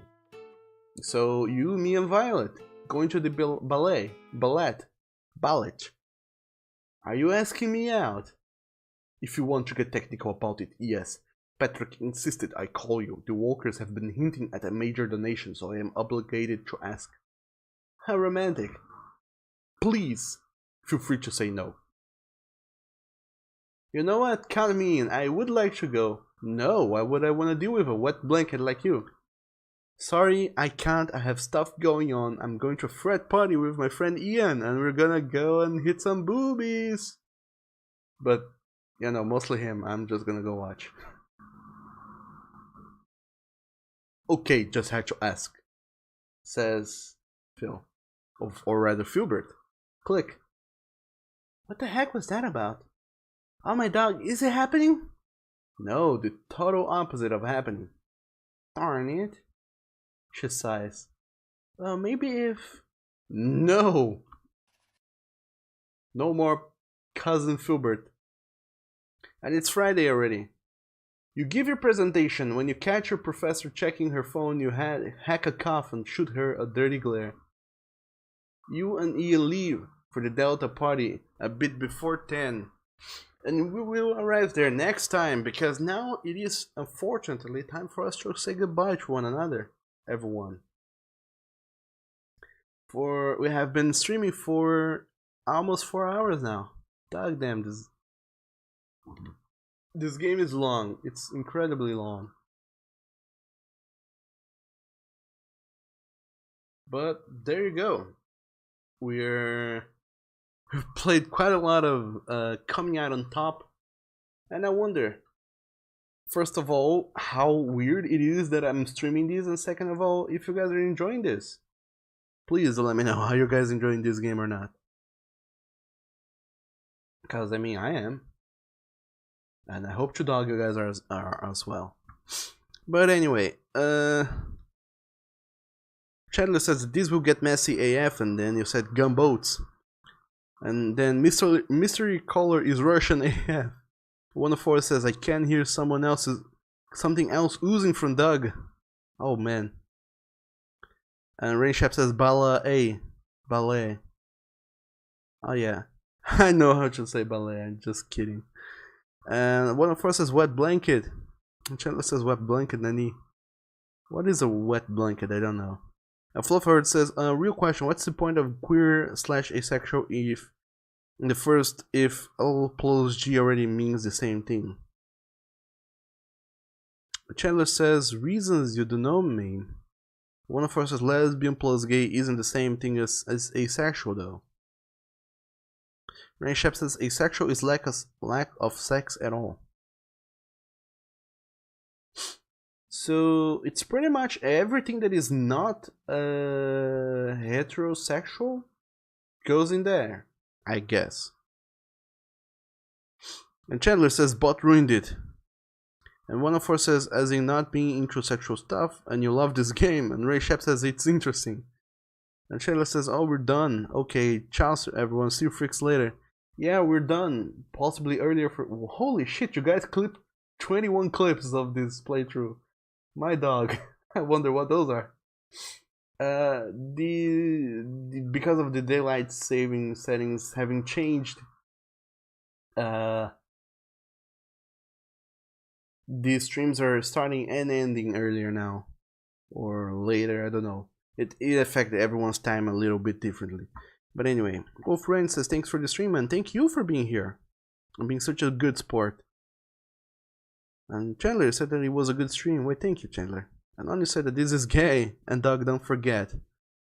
Yes, I won't forget, Oni. I don't have time to go and do the things. And Leo says all of those letters are needed for Overkill, just to make sure that they covered every snowflake. Oh my. But anyway, before we guys truly actually go, first of all, thank you guys so very much for being here, for being such good sports. I don't know if this game is, you know, offensive to anyone or anything, but I certainly hope to God you guys are enjoying this game fully and wholesomely. Just to throw in a couple meme words over there. But other than that, we will be seeing each other tomorrow. I don't know if I'll be streaming this game tomorrow. I'll have to do some research on whether it is legal or not for me to be playing this. But in the meantime, go check out Shadowcat221. He's playing The Hunter, Call of the Wild, which is a delicious, nice game. And if you're into it, maybe also give him a follow and some other delicious things. And I'll be seeing you guys next time. Stay awesome and bye-bye, everyone. Stay awesome, you delicious freaks. I love you all.